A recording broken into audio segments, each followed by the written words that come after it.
Are we live? Are we live? The true test is whether or not your burp was caught. That's the first thing. Fuck. I don't know, maybe not.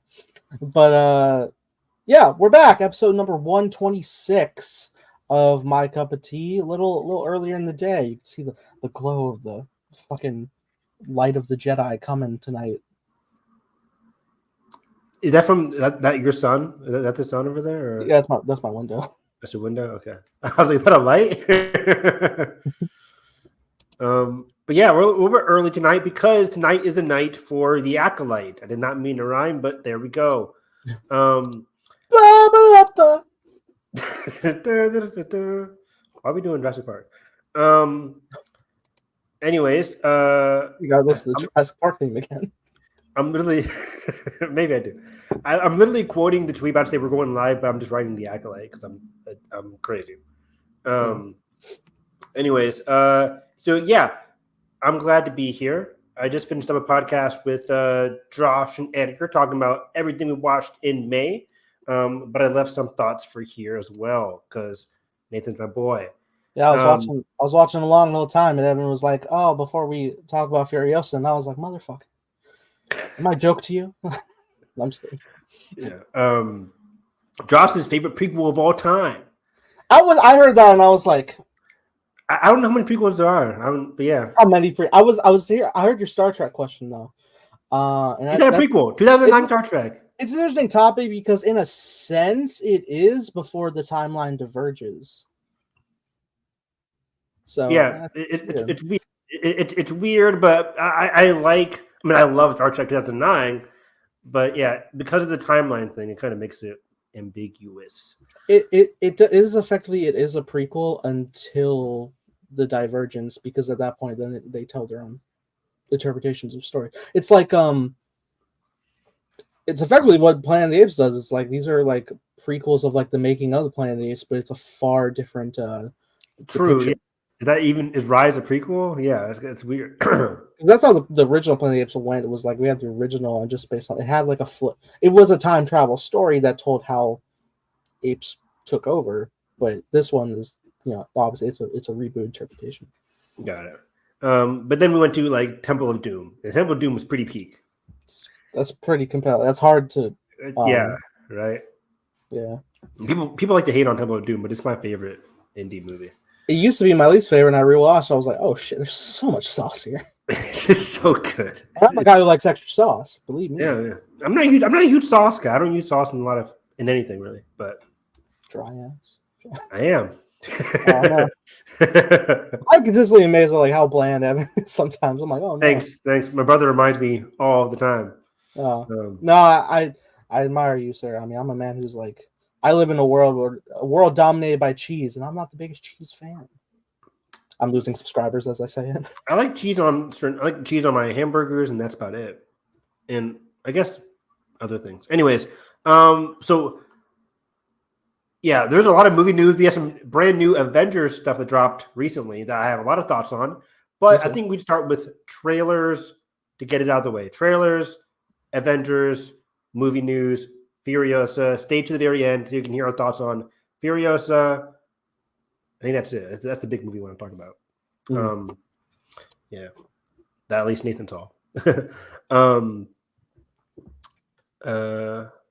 It's been a minute since I watched Furiosa now. Like, I hope I can recollect. It's been 2 weeks. Yeah. That's a long time in movie time. When you're like fucking like slamming back film after film. You're just chugging film. Yeah. Literal film. Chugging Film, the new podcast name. Swap back to theater for this. That's what we'll do. Wait, that's not the layout we want. That's what we want. Is this not it? No, you're good. I was just like the layout of us.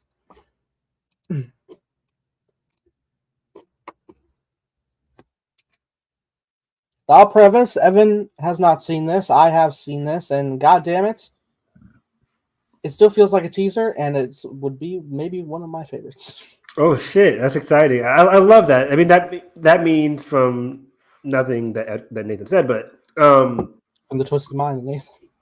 Twisted mind of Nathan. hopefully nothing. Hopefully not a lot is given away. And from Nathan, what Nathan said, I don't think I have to worry about that.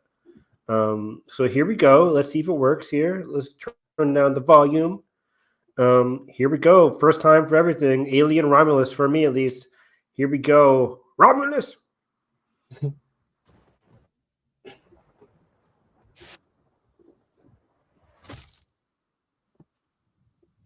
Is this really where you want to spend the rest of your life?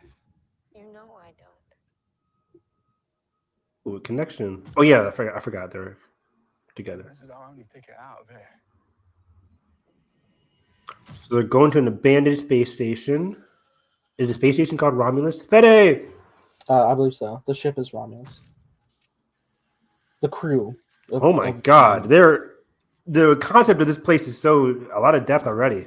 Feels like isolation, right? Yeah. Oh, the sound!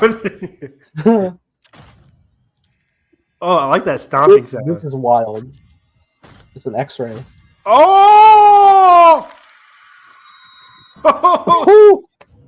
Fetty's cooking, man. That's exciting. Oh, there's a lot of them. Holy shit. This Facehugger's a movie? Big facehugger movie. Something in the water. What do you mean? What? Something in the No, water? there's just something in the fucking water. Oh my god. Oh, Gross! they're showing it. Oh my god. Fucking Open the door, come on. Oh wow.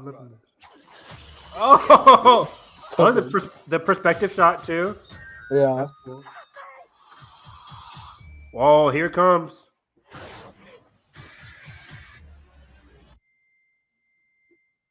Oh wow, the sound. The carry scream, Evan. Oh my god, Fede, he's cooking. Oh shit, the visuals. Yeah. Wow, the scope is huge in this movie.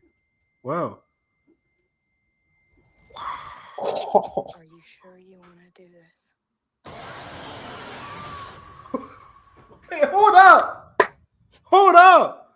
That's the Wow. good shit, man. That was fantastic. That was like ending the trailer on no sound because in space, can they hear you scream? Yeah, it's like half the trailer. That's astounding. That's wow. I did not expect that.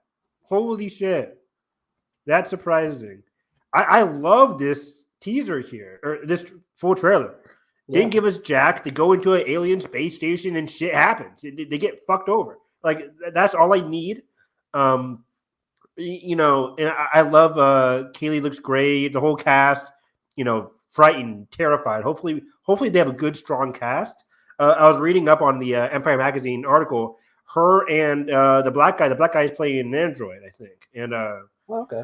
Oh, okay. they're- That makes more sense. I think they're like siblings, or you know, they grew up together, that kind of thing. So they have a bond in the movie. That's it's like there's a shot in here where like his eyes like fall back. So that makes a bit more sense. Okay, yeah, that makes more sense. Yeah, so that kind of relationship is kind of intriguing. You like usually go into these movies where it's like one person against it all. At least in the first one, the second one, you kind of meet the other guy who's kind of cool. I forget his name. But in which era? in Aliens, A Bishop. Bishop, yeah. So you don't really have this kind of relationship though. So I think Fede is cooking with that kind of dynamic. But yeah, I love the sound design already. It looks terrifying. Looks really well done. And I mentioned the scale of it too. Like the scale of this whole space station, just from the few shots that we see, it looks massive, and it feels like, you know, when we talk about world building with Alien, it's just like I want to get a sense of scale, the sense of the atmosphere in this space station where they're being hunted, and it looks really fantastic. Yeah, there's a really big element of the true like cosmic scale of isolation when like you see in like films like Gravity and stuff where like you are like, you know, when your shit gets knocked out and you are truly just like stuck in orbit alone with no connection to anything. That is truly haunting. Yeah, extremely haunting. And man, I got a huge like claustrophobic vibe from this whole thing. Yeah. I wonder how long this movie is. Man, this movie could be big. I can't wait. You know, I wonder if you could go back to the Alien trailer because there's one bit. There's one bit I wanted to show you that is like, if they're doing what I think they're doing, is going to be such a tense moment. I think it's like the second to last shot with like the full Alien title revealed.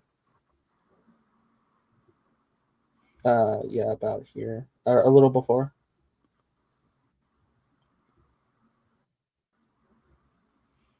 Before this, No, it's coming up. yeah, just no sound during it all was awesome. Yeah, it's this shot right here, where she's floating around. Evan, if this is, I don't know What what you- this is, but if this is like, because she's in zero gravity, but if this is like strung out acid blood that she has to fucking dodge in zero gravity, I'm gonna fucking lose. Best picture. Yeah. Oh my god. And this is coming off of like Fede making, I think, Evil Dead 2013. The more I think about it, the more like rises in my ranking as like my favorite Evil Dead movie. I love that third act so much. And zero gravity alien danger, like come on, how's that not happened yet? Yeah. I mean, maybe it has. No, we watched all of them. No, it hasn't. But yeah, you're right. I think because I thought it looked like webbing or some kind of thing, but no, yeah, it might just be acid in 0G, which is really cool. But yeah, I love the visuals in this movie. Look at this. This whole destructive sequence here was crazy.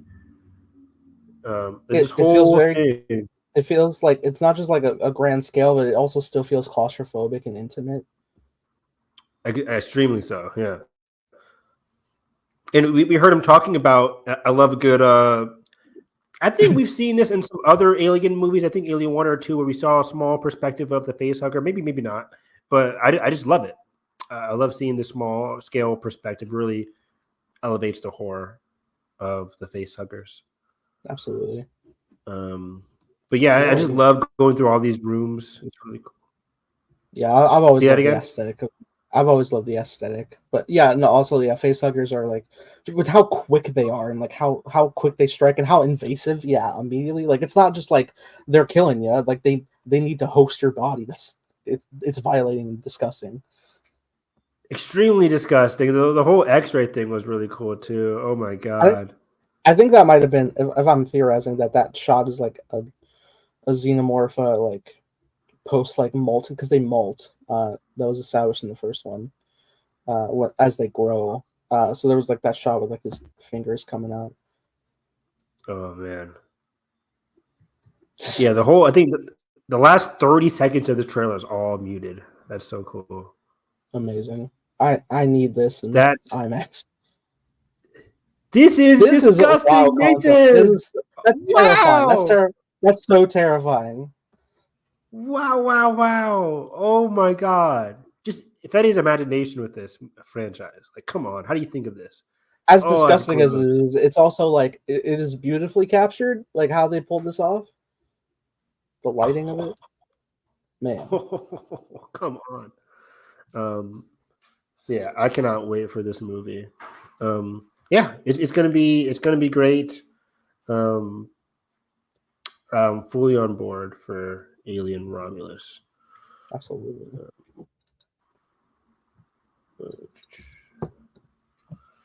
Venom 3, The Last Stand, Chicago Bulls. There we go. Let's go ahead and skip 5 seconds of the pre-show. I know. I hate how every movie does it these days. I mean, Alien didn't do it. You know, Fede is cooking there. Yeah. There we go. So we're back in our era where Nathan gets crazy with his theories of Spider-Man lore. Let's get into this because everybody watching this, just for a little preamble of my thoughts, because I already saw this yesterday. So has Nathan. And people are like, does this look astonishingly better than the other one? I'm like, not for me. It looks pretty much the same, but yeah, visually and storytelling wise, it looks. I mean, storytelling wise, the scale of it looks bigger. We'll get into that. But overall, this looks like the same buddy comedy with maybe some dire circumstances at the end that might not happen. But yeah, here we go. Venom: The Last Dance. All right. Just walking. Probably know that I have a really dark and unpredictable side to me. It seems like this ends just right after No Way Home, by the way, with his Hawaiian shirt. Giving you a Yep. chance to I love Tom Hardy. He's very good. win.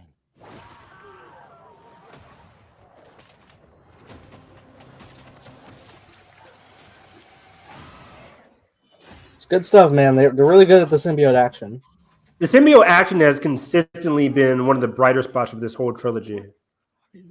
I really like them. The action and their dynamic. Yeah. No. I was laughing at this. My nephew, I showed this, is dying laughing. Really? Yeah. Does he know he can't see this movie? He can see it's PG. Is it not R? They've never been R. They've never been R? No. Huh. Because everyone's like, oh, but if you would go full R rated, we could have a masterpiece. You know, those people. He always knew. We can see their heads. Juno Temple. Ted Lasso. Some Bowie music. Yeah, what is this? Guardians of the Galaxy? I'll have words on this bit. Yeah, what was Sony doing here? Really We're, breaking the internet for no reason. That's a pretty cool shot. Yeah. I never like, plain deserty locations because they tend to look rather bland. Yeah, so at least they're doing something in it. It's the GOAT. Dancing with her in LA. Oh, was that homeboy from the last movie? Which one? The one who was in prison Oh. for a second there, freaking out. Yeah. He's supposed to be Toxin, I believe. So more of his kind is coming in, like a Deep Impact style. Yeah. That's a cool creature design. I like this creature design. Jesus! And we don't know why. Yeah, there he is.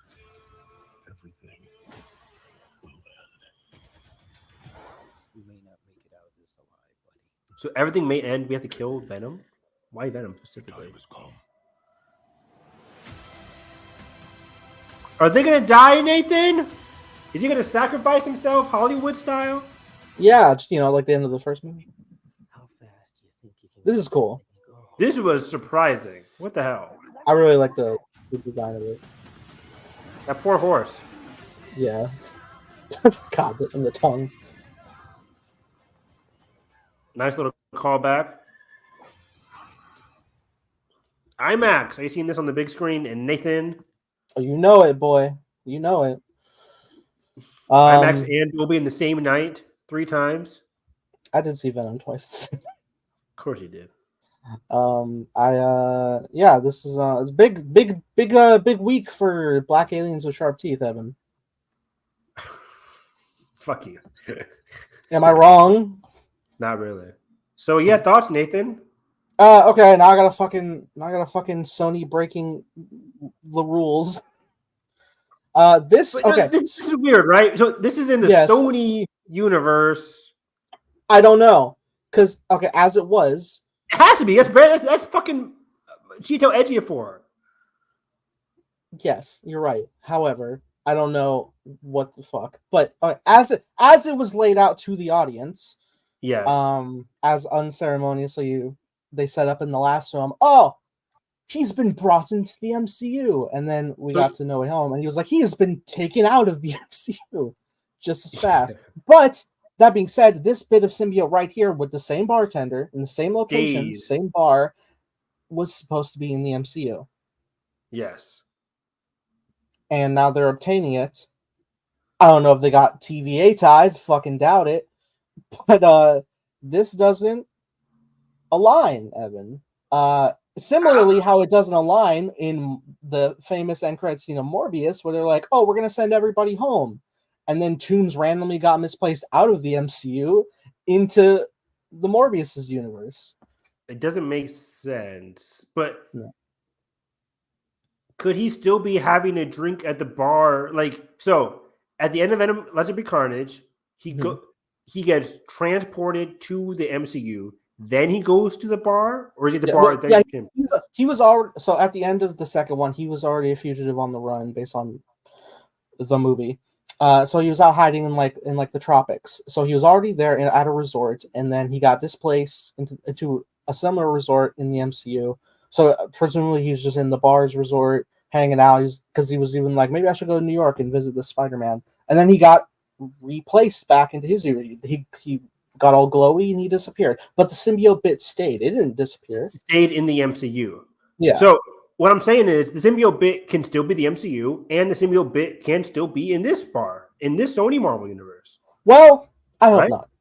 Because I've said to you before that I didn't want the symbiote to come from this random bar for Tom. I thought, as I said, for comic lore, since we're already had the Secret Wars, let him get it there in space. Well, Do yeah, that. I think whatever's in the bar in the MCU, they're not touching that. No. I don't think Kevin Feige's touching that. But what I'm saying is, I still think at the same time he got put back onto this Earth. The guy has longer hair than he did in fucking Well, it was tied back. It was tied back. So maybe same guy, same bar, maybe in 2 different universes. He's a bartender, whatever. And the Venom thing just stayed in this universe, and then we have T2IG4 come over here and smash it. It has what? Big stretch, I think. I mean, it's not a stretch. It's just like same bar, different universe. I think that's the point of this scene, right? Same bar, different universe. Sure, but then like to show like there's two symbiote drops in both universes that were both following. That's a lot. It is a lot. I mean, otherwise, I mean, I think the first thing I just thought of, I was like, okay, so they're just doing the same thing in the Sony Marvel universe. Otherwise, it's like, okay, so this symbiote carried over from the MCU, came to this universe. And is that what you're saying? Like, or just that Sony just messed up? I think sounds like if there's no logical explanation of how this Venom universe character is over here, if there's no multiverse explanation, then yes, I think they just messed up. Well, I don't think there's no multiverse explanation. He's a different bartender. He's the same bartender in a different universe. I mean, he plays a bartender in 2 universes. Yes, that can be a possibility, but I don't think they would make it to where it's like one droplet of Venom left behind in both instances on the same spot of the same bar. It's weird. Yeah, it's weird. I think it'll be mentioned. Given Sony, I don't think it will be. I don't think they're going to touch the multiverse in this movie. Besides about this Sony, besides the fact that there's a Venom multiversal hive mind, that could be touched upon in this movie because we see more of his hive mind coming. Yeah, which that hive mind, that mindset is supposed to be accessible of different multiverses of knowledge. And then he says, like, "Oh shit, Jesus Christ!" He's surprised. I'm like, "Aren't you aware that there's more of you?" Yeah, because there was a sense when Venom saw Spider-Man on the TV that there was a bit of familiarity, right? So that part was kind of weird. But yeah, so you're right. This scene it makes no sense. We'll have to see what happens in the movie. But yeah, now based on T2IG4 being here, nobody knows like a completely different Marvel universe. What if he is Mordo? What if? Whatever happened to Mordo anyways? Did he die off screen? No, I think he's still around. We never went back to him because we were in a different universe when we confronted him in Multiverse of Madness. Somebody was saying they were originally gonna have Wanda kill him off, but they didn't go with that idea, thankfully. Did they not go with that, or did they skip through that to get to where they didn't go for it? Like both Mordos are alive in both universes. Okay. Got it. But I doubt Mordo's coming back to the MCU. I think he's done. Now all that is to say, after I have been scorned by both Morbius and Madam Web, whatever Spider-Man connection crumb they've given me will not be in the final product because they never do.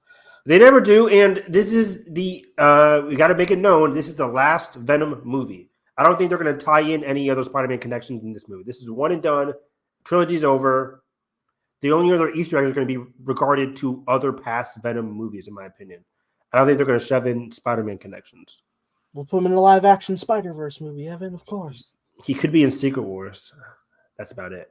It is funny, like, at a time, it does feel like with how successful animated Spider-Verse is, you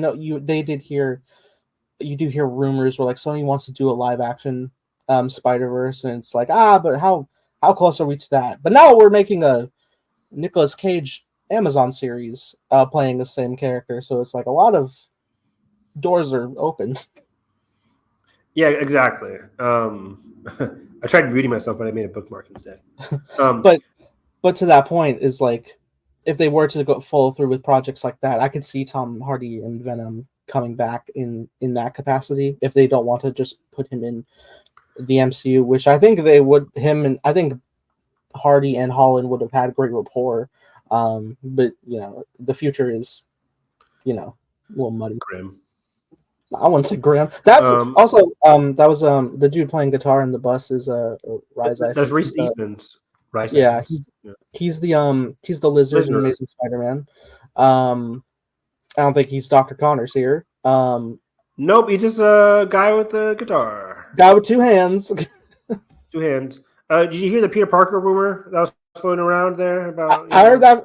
I've heard it for a while that Peter Parker, little kid, but also that was like of a rumor where I'm pretty sure the storyline where there was a multiverse villain coming to hunt a young Peter Parker, but that doesn't feel like a plot here at all. That's not the plot of this movie, and even if it was, it probably can't even hide that.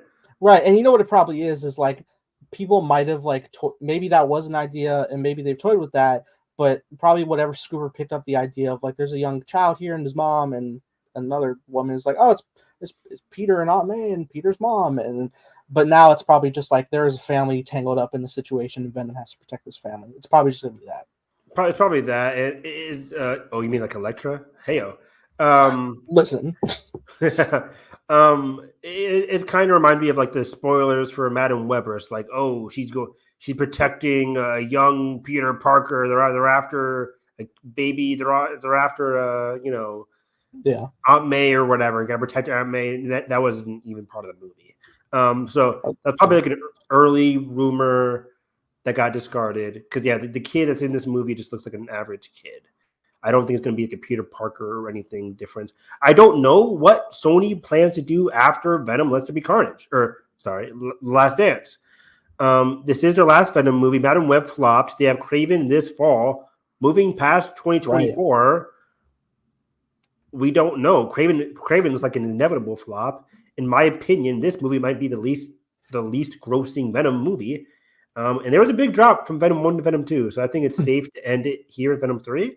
I don't know what Sony Marvel is going to be doing cinema-wise after 2024. Again, they have the Nicolas Cage series still coming in hot. Yeah. And Beyond the Spider-Verse coming out next year or 2026. So it's been a hot minute since we discussed Kraven. That's coming out where the villain is going to be Rhino. Another semblance of what it feels like they're still trying to tee up a Sinister Six thing, which is funny because we had like 5 in No Way Home, and it was like you basically did it. Yeah, we're done. We don't need to do that again. But yeah, Kraven's gone. Like, what's next for Sony Marvel in live action theater wise?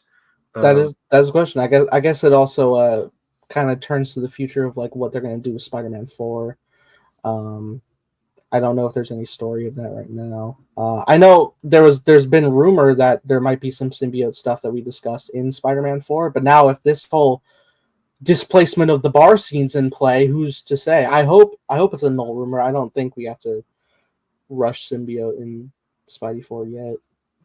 Yeah, just see that for Spider-Man 5. Like let him have time to build up new relationships that can create conflict later with the symbiote. We'll get this with Avengers in a second in our topic there. I'm just like, let our heroes chill and have a movie about that. And I don't mean chill as in just like a mundane drama. Like, oh, they're just chilling. But like, they're all lifting Thor's hammer. But like Spider-Man 1 and 2, it's a very not mundane, but it's a very toned down, one villain, dramatic arc for Spider-Man.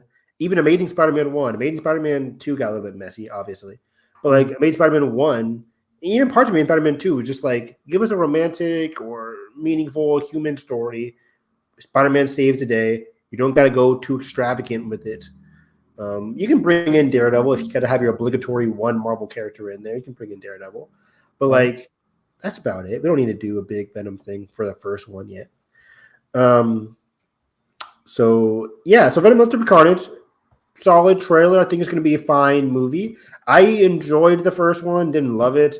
Second one was okay. So like they've never really blown me away. I think the second one might be better than the first. I don't know. I think so. I think there's more like fun to be had with it. Yeah, fair enough. Even though I do love Riz Ahmed, I think he wasn't really used well in the first one. No. Symbiote. That wasn't in the final cut, thank God. I know. But that trailer haunts me. You remember the teaser trailer that didn't have any symbiote, but there was like a quick 25% opacity 3-frame in like the MRI machine of the big screaming face. Yeah, that was weird. What a time. Also, I paused it. This moment, he's like, Venom has to die in order for everybody else to live or whatever. It's like this thing cannot be beaten unless. It says like this thing cannot be beaten unless Venom lives. Let me go back and play it. There's an army coming that cannot be beaten. As long as Venom lives, everyone, everything will end. Yeah, and I think that's Toxin talking. Could be Toxin. I don't know if Chotel here is going to get a symbiote. I don't know. It did look very much like this was Incredible Hulk to me in terms of like army guy versus crazy mutant that we follow. Guy on the run that we could weaponize. Exactly. Well, I don't think he wants to weaponize him. I think he just wants to take him down. Just destroy every symbiote, yeah. Yeah, he wants to take out every single symbiote, but along the way, he might become a symbiote himself. I can see. Also, these creatures are very interesting because they don't seem like symbiotes themselves, just very like chaotic creatures, but probably from just that like crazy aliens. Yeah. Can Venom take over one is a question. I guess not, but that would be compelling. Yeah, it doesn't look like a symbiote. It looks like just a crazy alien, but we'll see. They have a lot of things in their little science laboratory. And I don't think they'll die. This is a action comedy franchise. I don't think we're gonna risk killing Venom and. No, I don't think so. What's his name? Tom Hardy's character? Eddie Brock. Eddie Brock. So yeah, I don't think they're gonna risk killing Eddie in this movie. That's about it. You have anything else you want me to show from the trailer? No. I also I think the horse sequence is going to be hilarious, and I think the plane sequence looks like genuinely a fun set piece. Will it be better? I know we're gonna say yes. What was I gonna say, Nathan? Better than the homecoming plane scene. Is that what you're gonna say? No, actually, no. Oh, well, because it's funny how much they were marketing that. I mean, they marketed the whole fucking movie with homecoming. That scene was so dark. It was dark, but also it's a boring set piece. Spidey just stuck on a plane, and that could be exciting, but also they didn't do much, and they crash it next to Coney Island. Didn't use Coney Island. Yeah, it was very weird. But I was talking about the Dark Knight Rises prologue. Oh, with Tom Hardy. Yeah, okay. That was peak. We gotta watch We gotta watch some Batman films on here. We haven't. I'm good. I'm kidding. Yeah, we do. Oh shit! Okay. The layout. No. All right. This is fine. It's not fine. We have a preset. It's our new aesthetic now. So let's go through these insane show notes that I got here. Okay, so up first, what? I was gonna ask on a topic of Marvel. Did you want to talk about what I just shared? Yeah, so I'm about to go over that. So before the recent developments, as of literally hours ago, or in that last hour, singular, I had in my show notes that there was a rumor going around that Avengers 5 was going to be more standalone, while Avengers Secret Wars /6 was going to be split and be, Secret Wars, crazy, multiversal, insane, as we expect. Hundreds of characters. We all know that. But I figured Avengers 5, the 2026 movie, the one that's coming up right in 2 years, I figured the rumor, again, this is a rumor from, I think, Daniel RPK, but other people have corroborated it, and I thought, okay, that'd be cool. Standalone, Marvel movie, maybe some Kang stuff, but like get our heroes. We've been talking about it for weeks. I keep reiterating it, but like our Phase 4 heroes, some Phase 3 stuff, reuniting in Phase 5, of course, uniting for the first time in a smaller scale Avengers movie, and then you get back to the multiversal craziness in Secret Wars Part 1 and 2. That would make the most sense for me. Pause. We get today, and let's see here. I thought I bookmarked it. I didn't bookmark it. I'm an idiot, but Nathan has it. So the next Avengers movie, Sean Levy is in early talks to direct, first of all, which, makes sense. He just did Deadpool and Wolverine. Is going to quote unquote be the savior of the summer. Bullshit. Because and Marvel plans to meet with other directors while they wait on a decision from him. This comes from an exclusive from Deadline. That right there, it's okay. I've never been the biggest Sean Levy fan. I liked Free Guy. I liked his other older movies. Didn't he do the Robo thing? Real Steel? Yeah. Real Steel. That's probably his best movie. I like Real Steel. Did he work on? Am I remember right? He worked on Stranger Things. Yeah. He's the producer of Stranger Things. He's one of many producers on Stranger Things. So yeah, I don't think he was ever showrunner, but I think he was producer on Stranger Things. Episodes. You said write or direct? Direct. I don't know if he had to direct it. Maybe he did, maybe he didn't. But he has had some influence on Stranger Things, Real Steel, Night at the Museum stuff was all him, I think. Okay. Did he do the whole trilogy? Night at the Museum 3. He did the 2006 one. Okay, that's the first one? Yeah, the first one. And he did all three of them. He did all three Night at the Museum movies. Those are solid. And then Deadpool Wolverine looks to be solid. I don't know. It's probably going to be the best movie of the year. It won't. But, we'll see. Top 5? Top 5. Top 10? Top 10. Top 20. Not the worst superhero movie of the year. It can't be.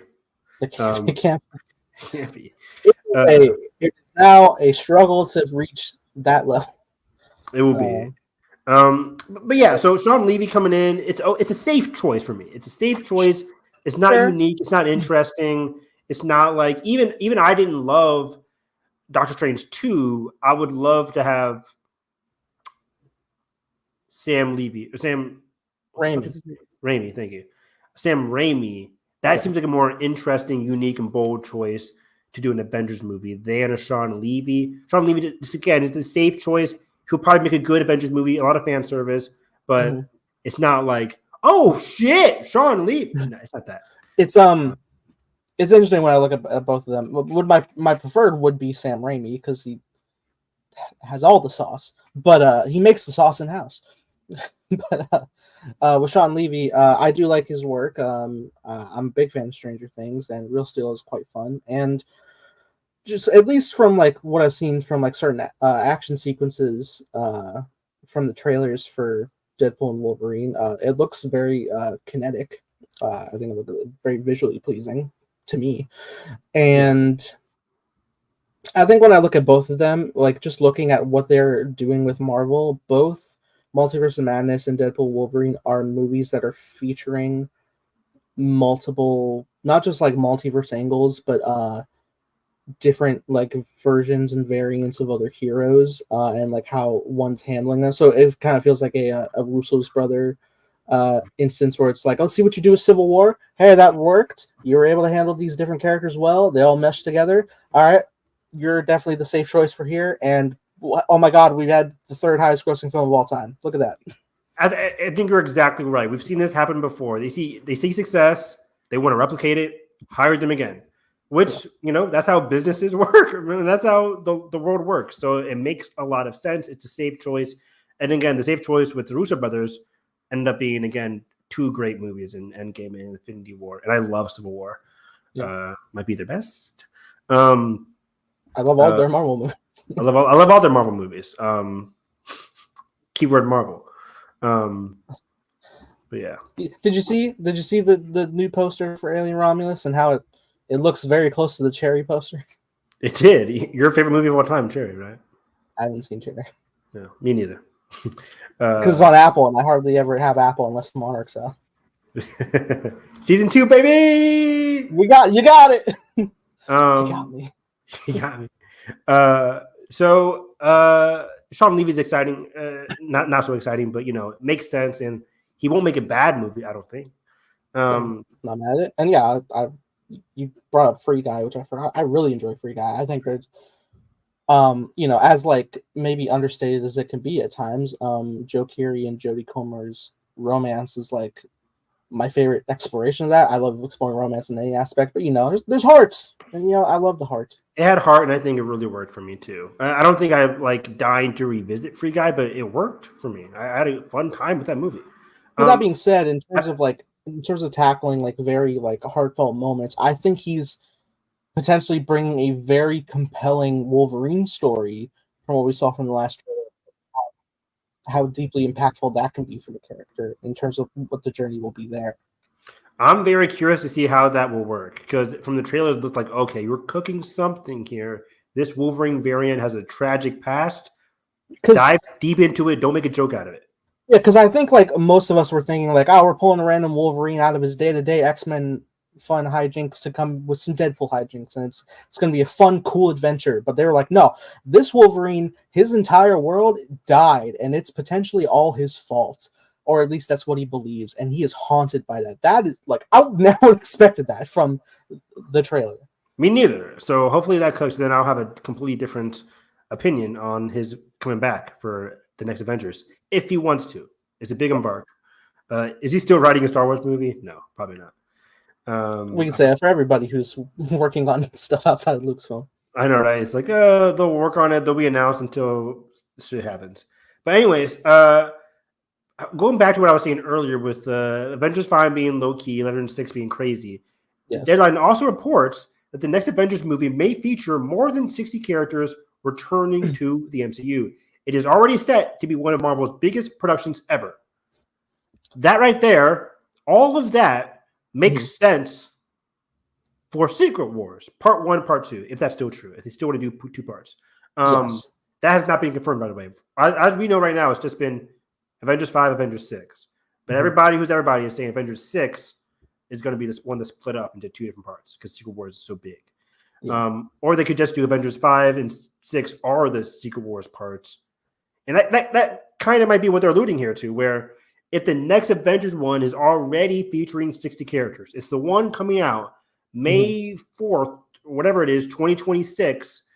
If that is the next one, and that's the one featuring more than 60 characters, this just might allude to skip the low-key Avengers. We're just going to go straight to Secret Wars, Part 1 in 2026, Part 2 whenever. And that might be the case, which I don't like. Again, I want the low-key Phase 4, Phase 5, getting the band together because they haven't been together yet. Yes. Get them together first. Let them fight us, small. I say small scale, but the first one they're fighting Loki, and he wasn't small. But so it's like, contained in New York, but as small as that could be. But then even like Age of Ultron, it's a smaller team. Ultron's global, but also we kind of finish off and we're in Sokovia. Exactly. It wasn't really an Age of Ultron. Yeah. Infinity War was pretty like globe trotting through the universe. Yeah, that was a big scale. Infinity War and Endgame, of course, big scale movies. But I would want something Avengers 2 like. Even Josh mentioned it on the last podcast. He was like, bring back Age of Ultron. I don't love Age of Ultron, but I do like how the first act is just, hey, we're going on a mission, we're chilling at a party, we're vamping for 30 minutes doing bullshit, and then shit hits the fan. Yeah. I wouldn't mind that. Like, let's see what conversation Shang-Chi has with Shuri. Shuri has with Hawkeye, Kate Bishop. And then, what is Captain Marvel talking about with fucking Cap, Sam Wilson? Like, I want Miss Marvel and Spider-Man? Miss Marvel, Spider-Man. Like, I want these conversations. I don't want them being like, "Hey, you two, come on, King, let's go." It's like, well, it's too You much. don't know each. Although what I will say is there is potential with some aspects of like having a team come together that is unfamiliar with each other. I think I may have brought this up before. Like the idea of like, all right, we're throwing a battle. Let's try to work together, and then someone not knowing a different person's power set, how they work, so like they may get in somebody else's way, fuck that shit up. That kind of there's a quick thing like that in Infinity War. In Infinity War, when in the beginning when Tony and Strange are teaming up, Strange and Wong are about to cast like a big spell, and Tony just fucking like rams in between them, fucks it up, and just fires a blast. Yeah, he comes in between them. And pew! Yeah, Yeah. I sound like a kid there, but pew, pew, pew, pew, pew, pew. Of course, you have that right there. I got the ghost too, motherfucker. Nice. Yeah, that what you just said there is kind of interesting. It's not what I would prefer, but there is a story to be made with that premise where it's like, okay, Plan Alpha, and then Shang-Chi's like, I just got here. Like, what's Plan Alpha?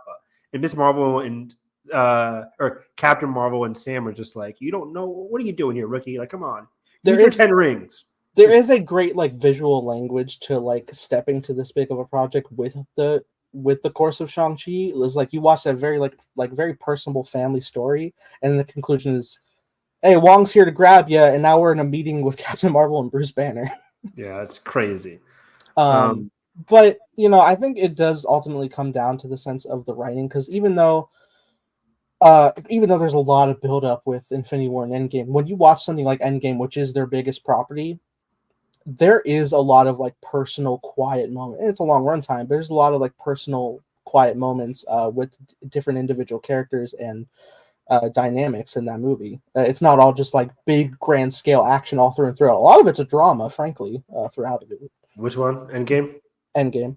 Yeah. Infinity War is the fast paced, like if you did, and that's why Infinity War has like a lower grading than like Endgame, I think, because it's like, if you're not familiar with the other two movies, this one's fast-paced, boom, boom, we're globe-trotting. If you're not familiar with these characters, you're kind of screwed.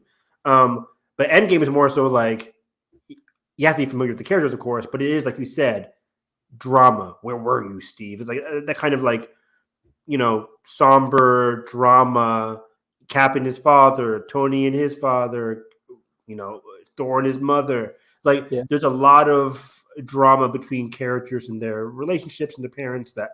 And then the last hour is straight action. So like, you're right. I mean, again, you're kind of selling me there, where it's like, yeah, we can still, even if it is intergalactic, we can still get / multiversal in this sense.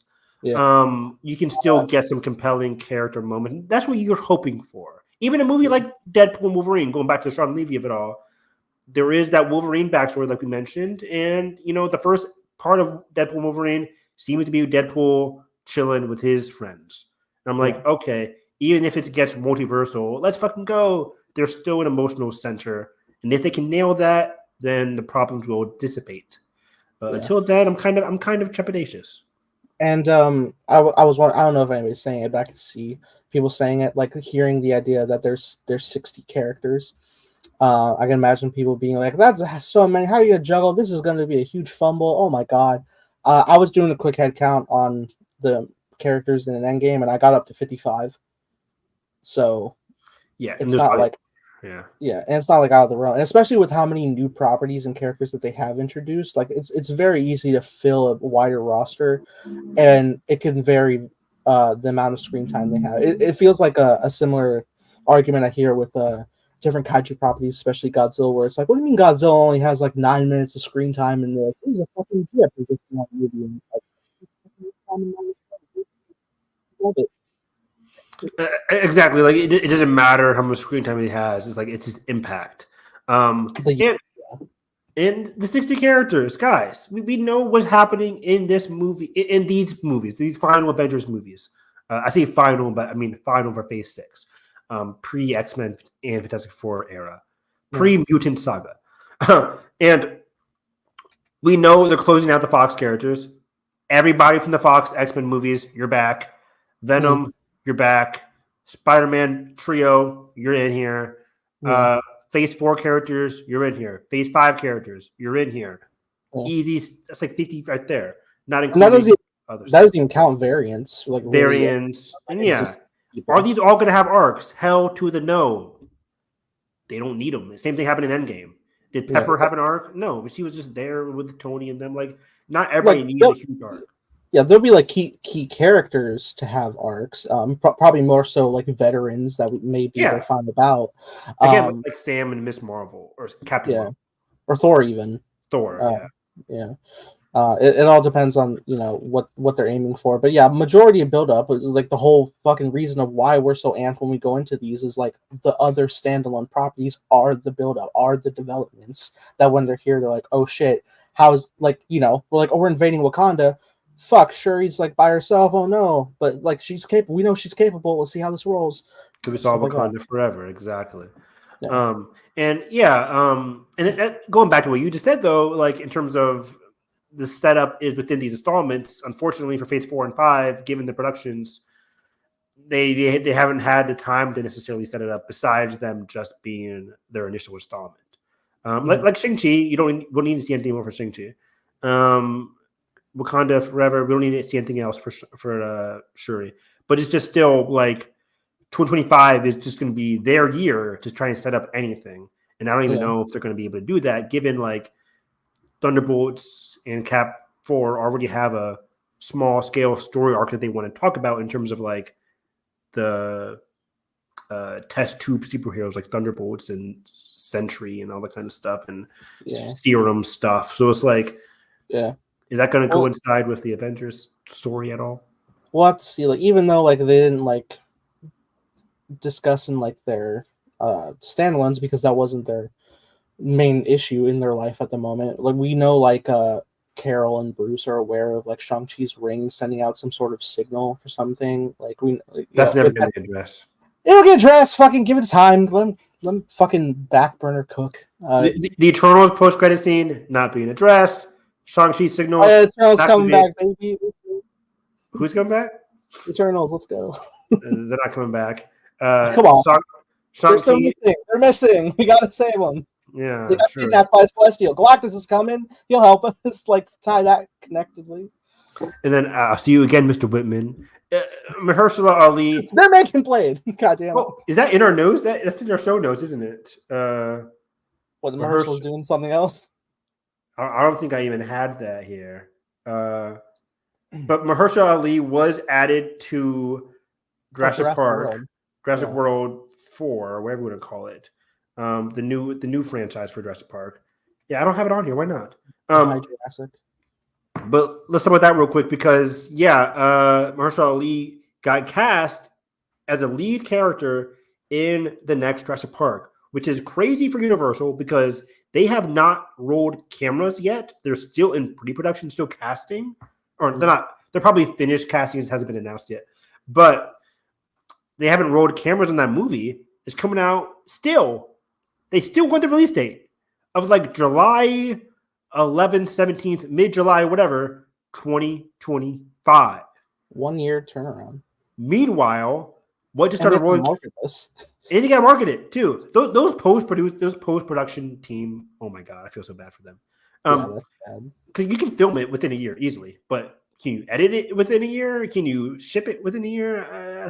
I mean, probably it's really the VFX is the issue. Unless you have teams around the clock where you're going to go even more practical.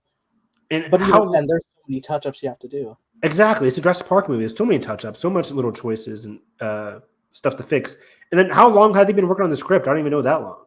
I feel like Dominion just came out. So did they go from Dominion to start writing it right now? It's like I remember they had like I guess they had something like very much preset to be like, we need a director who's just willing to just go with it, just roll. Which is Gareth Edwards. He's the guy. He'll bring sauce. He'll bring sauce. He'll take a lot of sauce. I know, but like, god damn it, they've proven themselves. Like these people I talk about. And like Gareth will like he'll like take yes, he didn't write it, but like he'll take the property and he'll be able to like make a very visually compelling lens with it. He always has. I think it'll be visually compelling. The characters is what I'm worried about. I think the script is going to be the weakest part again, but not like the other two movies had the best scripts either. The whole trilogy was. It really depends. I mean, it's a great cast we got so far, and like some people can like make stuff really work. It's like when you look at like recently Godzilla Kong is like it's not again the character's never the best written, but like God damn it, Dan Stevens is so likable in that movie. Yeah, just in case people forget, I wonder if I have the cast here in front of me.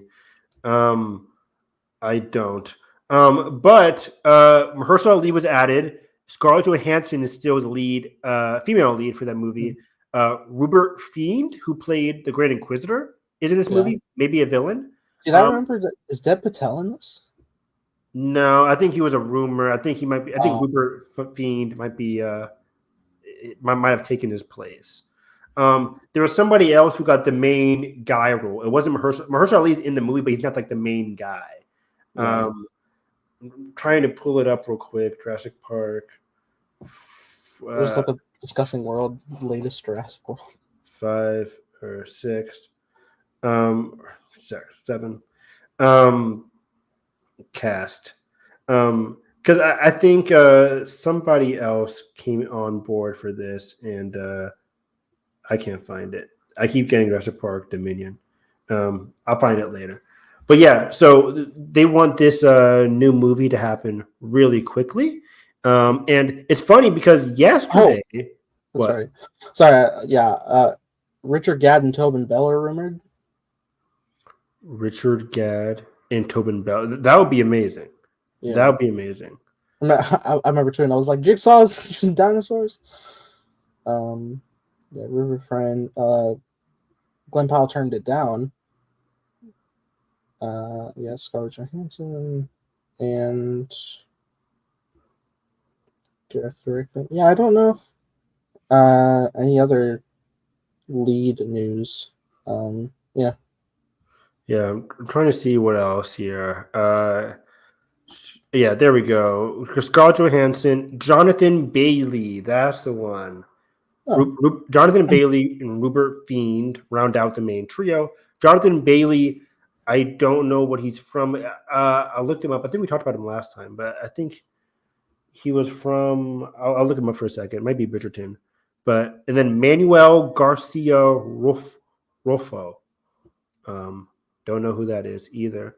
But then a woman just joined as well, an up-and-coming young actress. I forget who that was though, but she had a lot of fans on Twitter when she announced that she was going to be joining the project. But again, yeah, July 2nd, 2025. That's such a quick turnaround. And I keep mentioning that because, and David Koepp is writing. He wrote the Steven Spielberg movies, 1 and 2. But you mentioned this. Project Hail Mary started filming yesterday. What is Project Hail Mary? It's based off of a book. Lord and Miller are directing. Stars Ryan Gosling and the woman from Anatomy of a Fall. I'm blanking on her name. Crap. Ryan Gosling and not Justine Triet. Crap. The main actress in Anatomy of a Fall. I'm blanking. I'm tired. But that comes out May 2026 or summer 2026, whatever. And they started filming that yesterday. It was like, that's how it's supposed to work. You need all that time for a 2026 movie. Jurassic Park comes out next year and they haven't even started rolling yet. It's crazy to me. Hopefully all goes well. I'm a huge fan of the franchise. Not so much the last ones, but I'm always optimistic. So we shall see. But moving on to other movie news. What should we discuss here? Anything else for Marvel? Yeah, we got a lot of Marvel stuff happening. So, Michael Leslie to write Marvel's X-Men. This, on the other hand, is official. So Michael Leslie, who is he? He's writing Marvel's X-Men. Well, do a quick search on IMDb. He doesn't have a lot of credits, but what he recently worked on was he was one of the writers for Hunger Games, Ballad of Songbirds and Snakes. I don't know if he was the main writer. I have to double check that right now. But me and you really liked Ballad of Songbirds and Snakes, right? I really liked that movie, yeah. Yeah, I thought that was a great prequel to the franchise. There's your best prequel. Best prequel. Writer, film. I freaking hate the AI bullshit. On Google. Google. It's like I keep asking you a question, it keeps doing AI. It's like it's probably incorrect. I can't trust you. Yeah.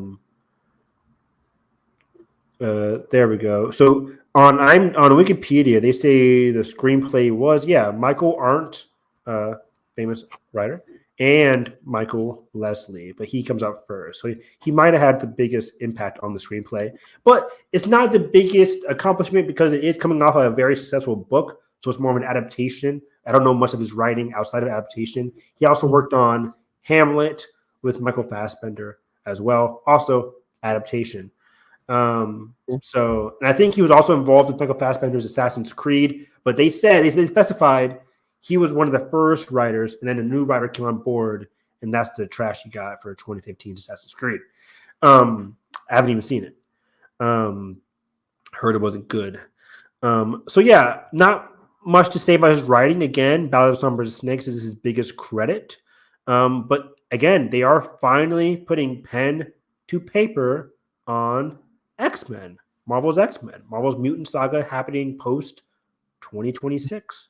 We shall see what happens with all that, or post Secret Wars. So we still have a long ways to go. Probably looking at 2028 for the first X-Men movie at earliest. But it's 2024. Start early, because I think 2025 is filled out already, and 2026 is semi filled out with Avengers and Shang-Chi 2 at the bare minimum. Yeah. So there we go. So 2027 at the earliest, I guess. And that's very exciting. I cannot wait for Marvel's first X-Men. There's lots of rumors going around, but I wouldn't believe it in terms of like who is the main character. They're not using main X-Men characters. What are they going to be using? How are they going to adapt Magneto? All this kind of stuff. So don't believe any rumors until it happens. But we'll talk about it all on the lead up to that. Other big announcements, Marvel, even though they're slowing down on their TV and movies, has officially announced as of last week confirmation on the next big TV series for Marvel, and that is the Vision series is set for 2026. Terry Matalas from Star Trek Picard season 2 or 3. I think they specified he only did one of the seasons of Picard. So Terry Matalas from I think Picard season 3 is doing Vision series. I think there's a title for it, but I don't have it on my notes. Vision Quest. Vision Quest. Thank you. Vision Quest set for 2026. Nathan and I were wondering what's their next TV series for 2026, because I think this year they have Agatha and I guess Agatha, Echo. What else? Ironheart's coming up, right? I think Ironheart's next year. I think next year is Ironheart and this year, right? What? I don't think there's anything else this year, is there? I don't think so. I think it might just be Agatha. It's just Agatha? Agatha and Echo? Yeah, Echo at the beginning of the year, and we're closing out with Agatha in October. Yep, that tracks. So yeah, and then 2025 is going to be Ironheart, maybe just Ironheart. They're doing season 3 of What If. Season 3 of What If, yeah. Also this year we're getting X-Men animation is still kicking in terms of X-Men 97 season 2. Friendly Neighborhood Spider-Man I think drops later this year. Right. Or maybe next year. I'm not sure. So that's going to happen. But yeah, so Vision Quest. Are you excited for this? So this is about Vision post WandaVision. If people forget, we had the Vision that was created from Wanda's figment of her imagination. The whole just based on her memories and love of Vision within the realm of, the area from WandaVision. But then the government had Vision's old exoskeleton, her old body post an Endgame, and reconfigured it into a white Vision antagonistic being. And those two fought bad Vision / white Vision versus our Scarlet Witch Vision. They fought. Scarlet Witch Vision dissipated because Scarlet relinquished her powers.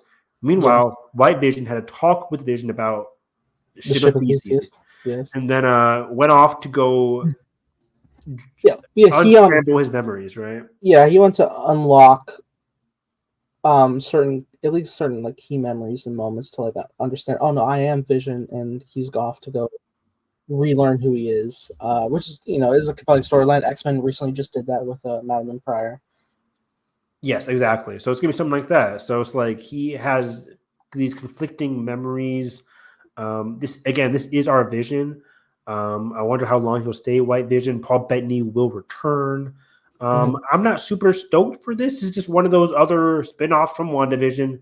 But I would love to be pleasantly surprised. I don't know what tone they'd go for.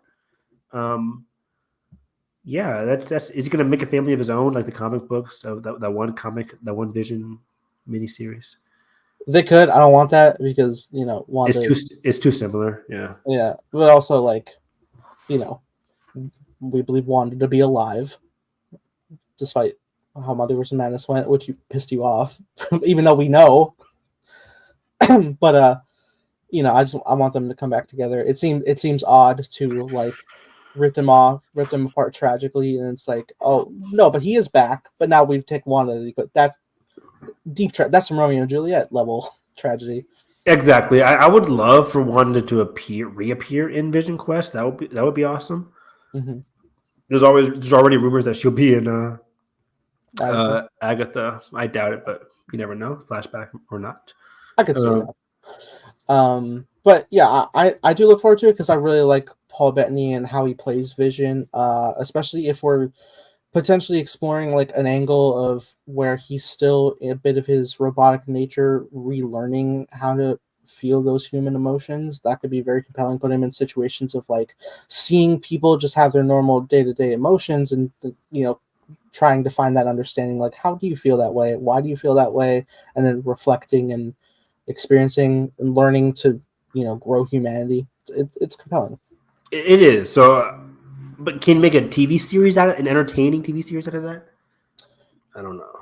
I think you could, especially if you could fill it out with whatever location he's living in to understand that and develop new dynamics with new characters there. But also, as he's unlocking those memories, you could not only like unveil the stuff he's lived through, but you could have different like new perspectives or new scenes in general in those times, like they did in WandaVision with the setting in Civil War, where we got the "What is grief is not love persevering" scene. Love that. So yeah, I believe you. I think we'll have to wait and see. But Nathan always knows how to make me more optimistic than I initially was. As someone who's making a show, I know how these things work. Okay, wow. On my 7 episodes. I just remembered the other 2025 series, Wonder Man, with Yeah, that's right. So that's probably, I think that's finished. So I think that's 2025 alongside Ironheart, which then goes into 2026 with this show and whatever they want to do there. Mm-hmm. So, okay, we're not finished with Marvel, though, because let's see here. Giancarlo Esposito has officially, I say officially, per the trades, has been cast late in the game as a new character in Captain America: The Brave New World, coming out February 2025. Now, according to Giancarlo, so let's see here. He is coming in via the 22-day reshoots, according to insiders. Among the added elements besides this new casting will be some new action sequences. Julius Ona remains the director. Now, per Giancarlo from other articles, this is a new character. This is an original character for Captain America. Is he telling the truth? We'll have to wait and see. There's some people on YouTube saying that he could be Henry Gyrick or like an X-Men character, Stryker, something related to X-Men. I doubt it. He would be a good Stryker. I agree. But part of me also doesn't want him playing the same Breaking Bad, stoic, bad guy who knows all of everything character. You have something I want. Exactly. It's like, give me something. Give me some sauce, Giancarlo. Give me something different. I was watching clips from, of course, one of my favorite movies, Do the Right Thing. Yeah. And he's great in that. I'm like, I want him doing something goofy, something fun. Yeah. Even not too hard for the MCU. Yeah, even something like Abigail, a spoiler alert, Abigail, he is Yes. he's like, he seems like how he normally is, but then later it's like, oh no, he's a kooky vampire. He's kooky, he's crazy, he gets some really ridiculous lines that he just completely sells. So you're right. Yeah, that third act for Abigail, please watch it. But he does some great stuff in that movie. So yeah, I want to do something more compelling than just like some badass. There are some set photos already. Him and his stuntman, which means he's gonna be in some action. Him and his stuntman have like 2 knives on the chest, a lot of knives and guns on the pockets, black military vest with the camo black jeans. I'm like, okay, so he's a cliche military dude. Mm-hmm. Is he gonna be anything more than that? Hopefully. Is there a twist here? Is there a twist here? You never really know with Marvel. Also, I completely blanked what I was going to say. Yeah, I think I was just going to say, like, he could have some kind of connection to, like, what they're doing with the whole Serum storyline between this and Thunderbolts. I don't know. But hopefully they get some good stuff here. Oh, and he kind of spoiled, not spoiled, I don't know, that his character was going to be in a TV series or was from a TV series, something regarding a TV series. So he might survive this movie, basically. Yeah. Which makes sense. You don't want to kill off Giancarlo if you have him in the MCU. What do you think about him joining the Captain America? Captain America. Yeah. I'm never disappointed to hear he's part of a project. I love him. I think he's great in whatever he does. Even when he's in that stoic villainous nature, he does it so well. He is compelling. He's playing the best on The Boys right now. At least in The Boys, he has some people a dynamic to go off of. Otherwise, bad product. He's so good. His dynamic with Homelander is just, I eat it up all the time. But just hearing like descriptions of like what I'm hearing of this guy, I don't see anything other than another pawn in Val's game of whatever this side of the MCU is doing. So that's what I'm talking about, the whole Serum Val storyline that Thunderbolts and Cap are doing. It could just be Val related. What? Power brokers and whatnot. They totally deleted Sharon's. What's her name? Sharon Carter? Sure. She's done. She ain't coming back. If she's in this movie. I don't think she is. She could be. I doubt it. It's possible. $10. Deal. It is funny when you're like, they're never like touching that Shang-Chi thing again, and now we're gonna hold show for Vision after right. That. Good point. Like, hey, just let him. Just give him a second. Just give him 4 years. Good point. So yeah, we'll have to wait and see on Giancarlo. Cap Brave New World still looks good from what I heard at CinemaCon, coming out February 2024. Moving on to MCU adjacent, Hemsworth Thor was cast in Transformers G.I. Joe crossover, the first casting for that movie. Nice. This is exciting. Not Anthony Ramos. He could be in this movie, but I'm forgetting his name. The guy who did Rise of the Beast, the director, he was originally attached to do the crossover, but he is Stephen Caple Jr. He is now not attached for the crossover, so we'll have to wait and see for that. But Hemsworth in a G.I. Joe / Transformers crossover, great casting. He already is playing Optimus in the animated Transformers Red movie coming out later this year. Yeah. So that's exciting as well, even though the trailer didn't really move the needle for me. But it is. Yeah. It is funny how many people I saw in the comments immediately presumed that he was playing Optimus in this crossover, and I'm like, guys, what? Stop.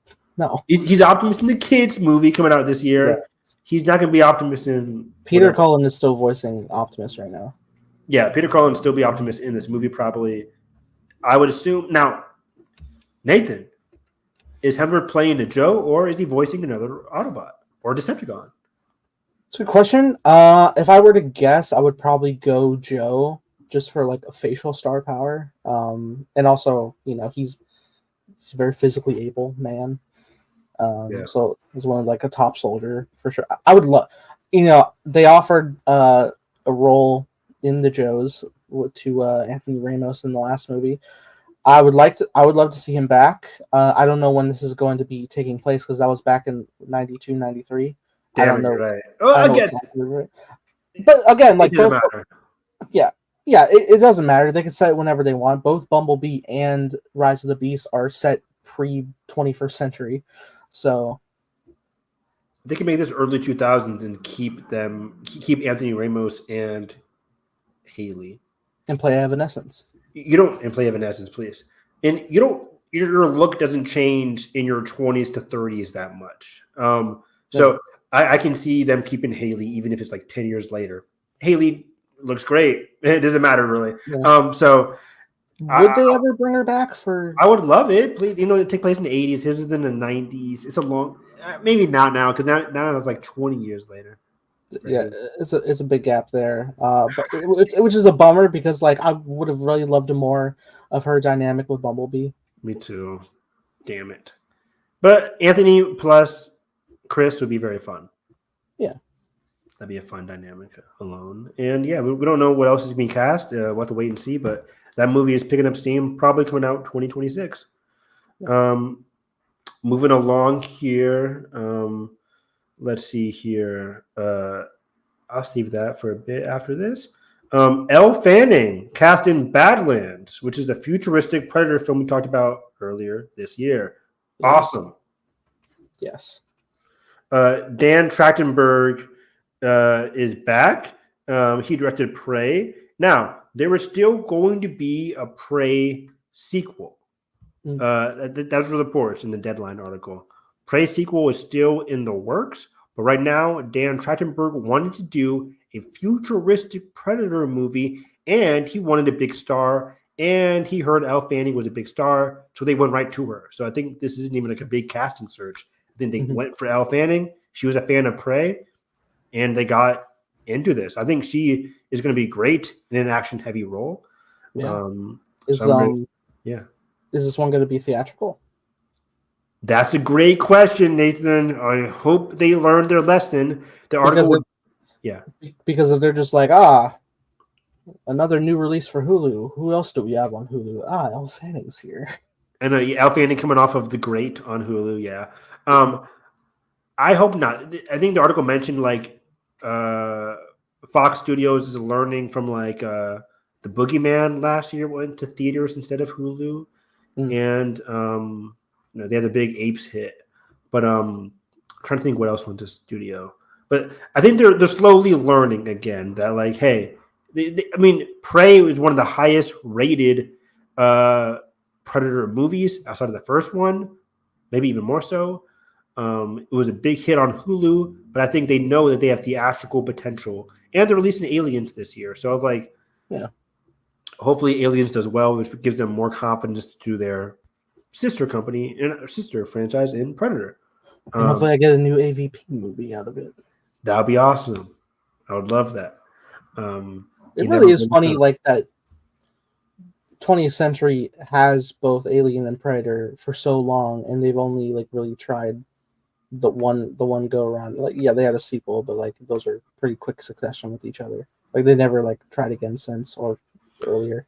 Yeah, like I think Requiem came out like 2008, 9, 7, even earlier. So yeah, they had plenty of time before they got bought by Disney. So we shall see. But yeah, I think I love Elle Fanning. Have you seen the Great? Have you seen The Great? First of all, yeah. Not really. Bits and pieces. I saw season 1. I thought she was great. I should have continued the show, but I tried binging the show, but then I heard it got canceled. I'm like, I don't know anymore. Maybe a wrap up. I don't know. But then she was also in the Angelina Jolie. What's it called? Maleficent movies. Yeah, and she's great. I don't love those movies, but she's a great star, and she's great in those movies. She has a great dynamic with Angelina. I watched her in a true crime series. She was really good in it. Yeah, her and Dakota consistently great. Mhm. So that's really cool. Badlands again. This is not connected to Prey 2. Prey 2 is in the past. This one's a futuristic Predator movie. Jeffrey Wright was officially cast as Isaac Hey, in The Last of Us season 2, which is great. People, no spoilers for The Last of Us season 2, Nathan, or The Last of Us part 2, for that matter. But why not? Jeffrey Wright was Isaac there, and I think just no spoilers wise, he didn't get much to do in the game. I think he's solid. He's a good presence for Abby, but I think they can mine a lot of great scenes. I'm just envisioning Jeffrey Wright with Caitlin Dever clashing heads, like money. I need that. So Jeffrey Wright and Caitlin Dever having a serious conversation about like loyalty and Abby's drive in the movie and how Isaac kind of fuels that, Activates. activates that. So that'd be very interesting. I think they can give a lot more depth to Isaac in his like paternal figure that you can kind of gleam from that in the game, where you can kind of gleam that he trusts Abby. Abby's one of the most loyal soldiers. She's loyal because she's driven for revenge. But of course, the beauty of Abby's character is that like she got her revenge, then what? Mhm. And I think Isaac had opportunity to be more influential to her in the game, but the game decided to focus on other dynamics, and then Isaac kind of came and went. So by having Jeffrey Wright, by having him in the show, I think they can give him more depth in terms of his role towards Abby. Yeah. And I would like that very much. I think they did a good job with their guest stars in season 1 by having the girl from Yellow Jackets, Melanie Jelinski, was great in episodes 5 and 6. Do you think her group could have any connection to Isaac's area? Nah, I think that was a one and done thing for season 1. But yeah, speaking of that, Isaac is in charge of the Wolves, which is a big faction in Seattle. People aren't unaware of the setting for Last of Us season 2. They're going to be in Seattle, and I'm curious. And the Wolves are going to be kind of the just like the faction. Like there was a faction in Pittsburgh, there's a faction in Seattle, and they're called the Wolves, and they're fighting against these what am I blinking? Acolytes? They're not called acolytes. What the fuck? Evan, I'm blanking. I love this game. I'm blanking. I'm a fake fan. You played it 40 times. The Wolves versus Seraphites. Woo, Evan! I almost had to shoot myself in that. No, we're good. Good name. Wolves versus Seraphites, and I think they're going to dive more into the religion of the Seraphites and the leadership there, as well as the leadership of the Wolves, which lies in Isaac. Don't waste Jeffrey Wright. Yes. If you were curious about Jeffrey Wright's performance in TV shows recently, go watch season 1 through 3 of Westworld, or 1 through 4 of Westworld. He's great in every season. I do want to watch Westworld so badly, but the fact that it was canceled hurts. I know it hurts, and the season 4 does end on a semi cliffhanger. I'm just like, oh, that sucks. It's hard to recommend now. There's an untitled Spielberg movie coming out May 15th, 2026, which is very interesting. Sandwiched in between Avengers 6, Avengers 5, and which is May 4th, or it's the first week in May, and then Mando and Grogu, which is the last week in May. They have Spielberg in between, in the middle, which is very fun. I really like a fantastical Spielberg flick, or like a dramatic period piece Spielberg. The rumor is it'll be about the UFO story that he was very much looking forward to directing. Spielberg, that's compelling. 2026 film. Yeah. While the title and plot remain unknown, it was first reported by Variety that the iconic director was looking at an original UFO story, and that is all we know. I know he'll handle it well. I mean, not just because of Spielberg, but like Spielberg with aliens is so great every time. I agree. Let's finally dive into the interesting stuff here, Nathan. Knives Out 3 is back. We have a title, and we have a cast, a big cast. That's ever growing every day. Every single day. So let me look up because I have a bookmark, but it's from days ago, and like 3 people have joined the cast since. So let's see who we have here.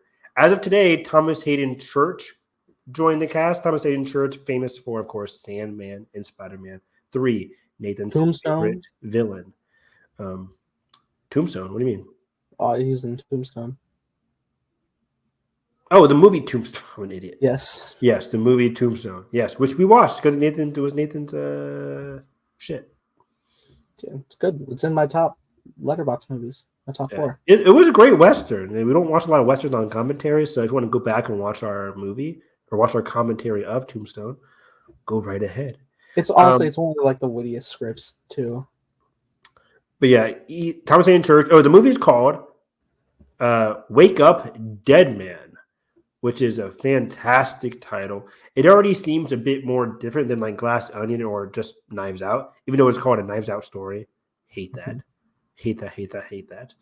A Star Wars story? A Star Wars story. It's like, just call it Wake Up Dead Man. You don't have to have a Knives Out story. Netflix. I'm blaming Netflix for it. But of course, we have Daniel Craig as the main detective. Initially joining him, Josh O'Connor coming straight off of Challengers. That's exciting. Andrew Scott coming straight off of everything. Love that man. Sherlock. There's Ripley on Netflix. Just last year, he was in All of Us Strangers. I rewatched this movie with Tom Hardy called Locke. Oh yeah. And Andrew Scott's one of the voices over the phone. And it's really compelling, like with how limited, because it's just Tom Hardy. Drive or Lock? Locke. I mean, Locke is about Tom Hardy's character driving from one location to the other while having to handle different things via different phone calls, and it's very messy but very compelling with each phone call, and you're hooked the entire run through, and it's just Tom Hardy driving in a car, different shots, giving a performance, not moving from his seat, and you're hooked the whole way through. It's great. It's a very limited cast with the different people he calls, but everybody brings their end game just by voices alone. Andrew Scott being one of them, being one of the best ones over the phone. That's interesting. I always get that confused with Drive. But yeah, that's Ryan Gosling. But yeah, I haven't seen Locke since I saw it the very first time. So it might be time for a rewatch because Nathan's really selling me on it again. It has become one of my favorite films, honestly. I have seen this, right? I don't know. I have to rewatch. But yeah, why were we talking about that again? Andrew Scott is Andrew Scott. Yeah, Andrew Scott's in it. So yeah, that's exciting. So yeah, Andrew Scott, he's great in every single thing. And I was watching a lot of his interviews last year because he was maybe going to be nominated for an Oscar, but his awards interviews last year talking about his craft and everything. He's been in the industry for so long. Yeah. It's great to have him. He was in what was he in? Spectre with Daniel Craig. Spectre, Daniel Craig. Oh, and Fleabag, of course. Most recently. That's probably my favorite, man. Yeah. So Andrew Scott. You gotta watch Fleabag. I do. People keep telling me to watch it. I know. You and Josh. I might rewatch it now. So Josh O'Connor from Challengers, Andrew Scott from everything. Kaylee Spaney, we just watched her in Alien Romulus. She just came off of Priscilla last year playing Elvis Presley's wife. She was in Civil War as well. She was also the little girl in Bad Times at the El Royale. So Kaylee Spaney is having a fantastic run of unique directors and unique projects. Yeah. Kerry Washington from Scandal fame, Fantastic Four fame. Is she Fantastic Four? Yeah, what do you mean? She was the Thing's wife. Oh, his new wife? The black wife. Okay. The blind one. Who's not blind? I was blanking. But yeah, so that's Kerry Washington. I've seen her in a lot of things. She's a lot more. I know. What the fuck? I know Kerry Washington. I'm sorry. There we go. She's a lot more range. People always consider her just like the Scandal person from the hot TV show Scandal, but she's been in a lot of other things. And I think Kerry Washington's a great get. Glenn Close from Guardians of the Galaxy Flame. I'm kidding. Guardians of the Galaxy Volume 1 and I don't think she came back for one. I think that was it. But Glenn Close, of course, iconic. What else can you say? She's great. Cruella herself. Cruella, yes. Jeremy Renner. Of course, Jeremy Renner. From Bourne himself.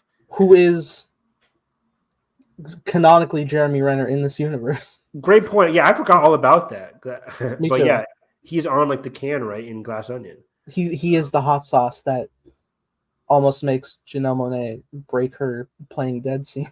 I remember that. Yes. That's great. Josh Brolin joined the cast last weekend as well. So Josh Brolin, Thomas Hayden Church. Give me Josh Brolin, Thomas Hayden Church as like two gruff brothers. That'd be awesome. Josh Brolin is, if you don't know, fucking funny.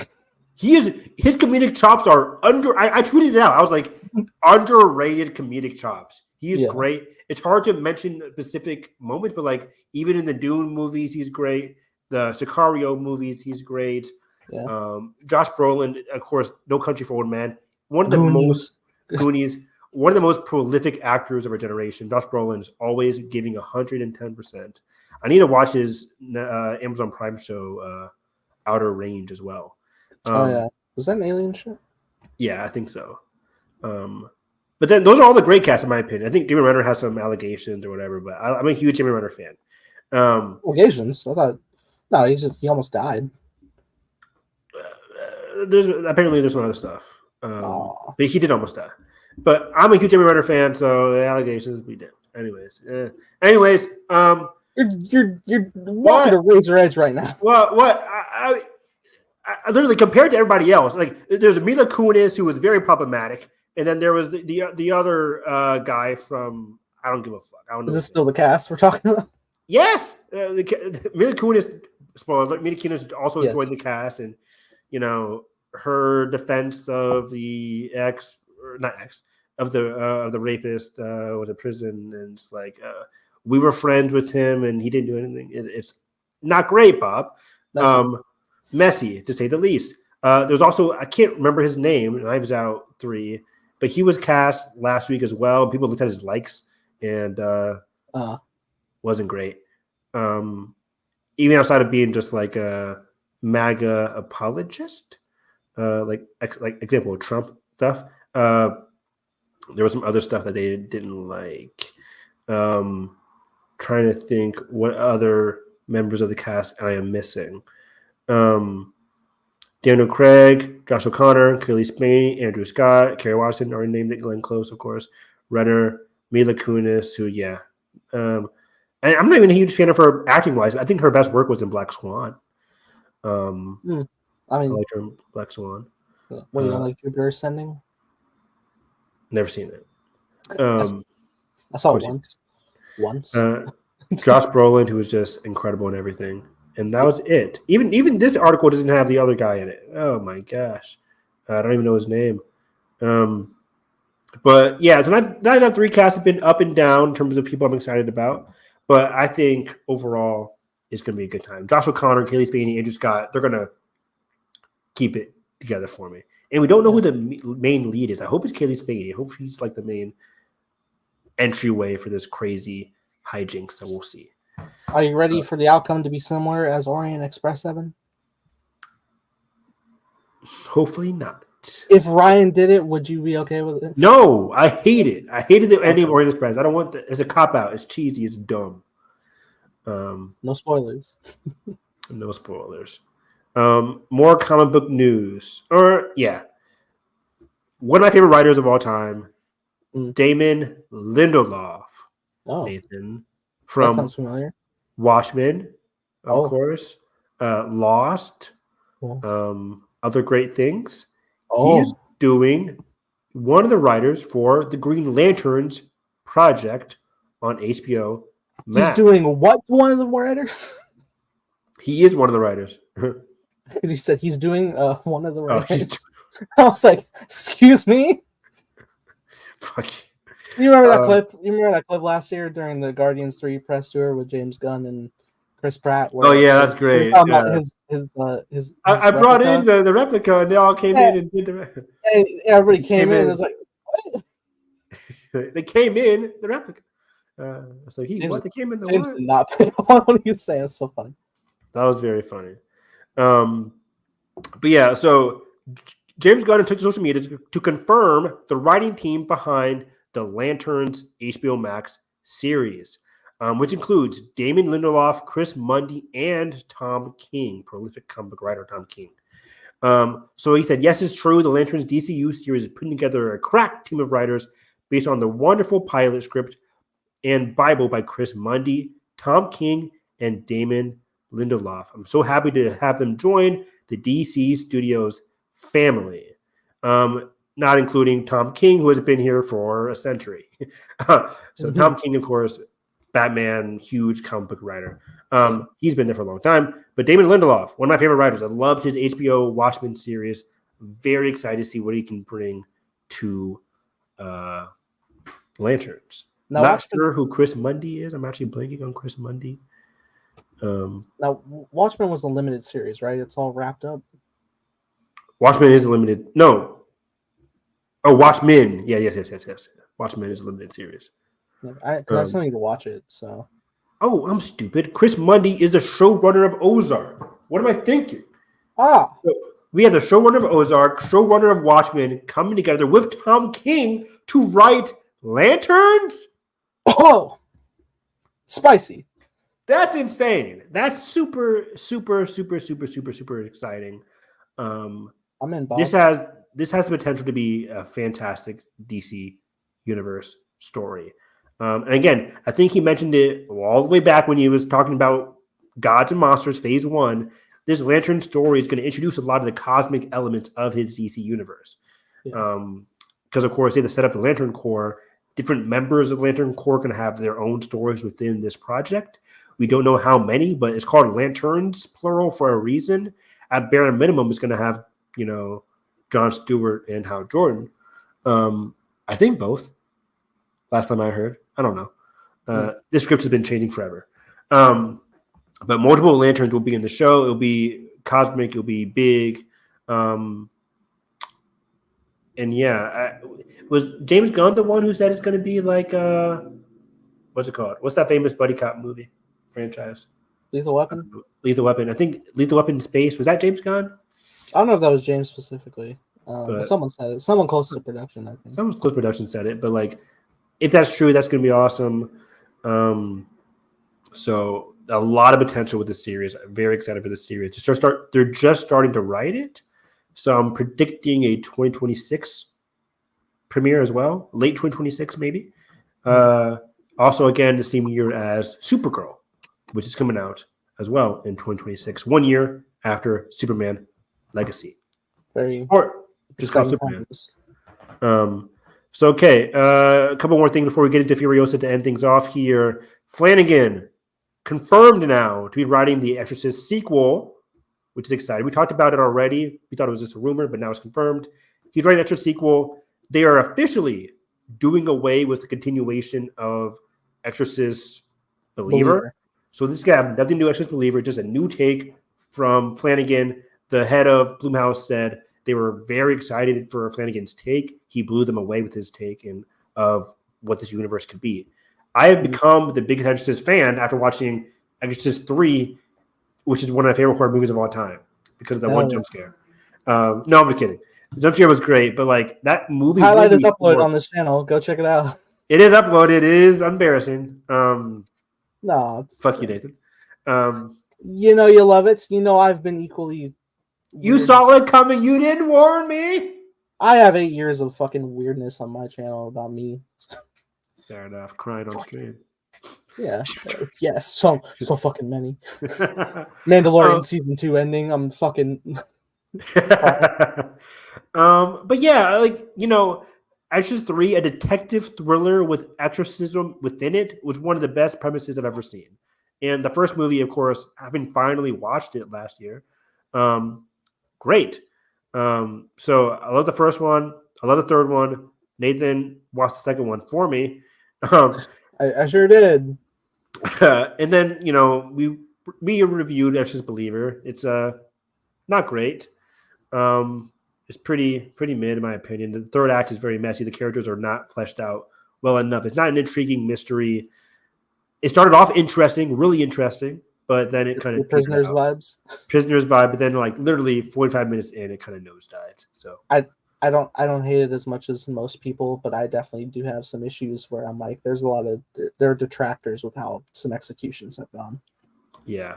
That third act was just baffling. I was in the theater, like really just out of nowhere, just doing this, and it just got crazier. I wasn't really I'm not. invested in the characters.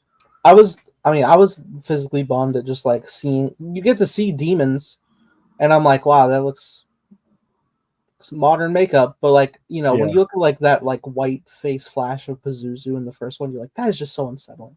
It's so unsettling. It's simple. It's simple, it's short, it's unsettling, it's great. Yeah. More of those. More of that for sure. So yeah, Mike Flanagan has just been Haunting of Hill House, not only one of the best horror projects of all time for me, just one of the best TV shows of all time for me. Midnight Mass, excellent. Speaking of that, I got a new story to break there too.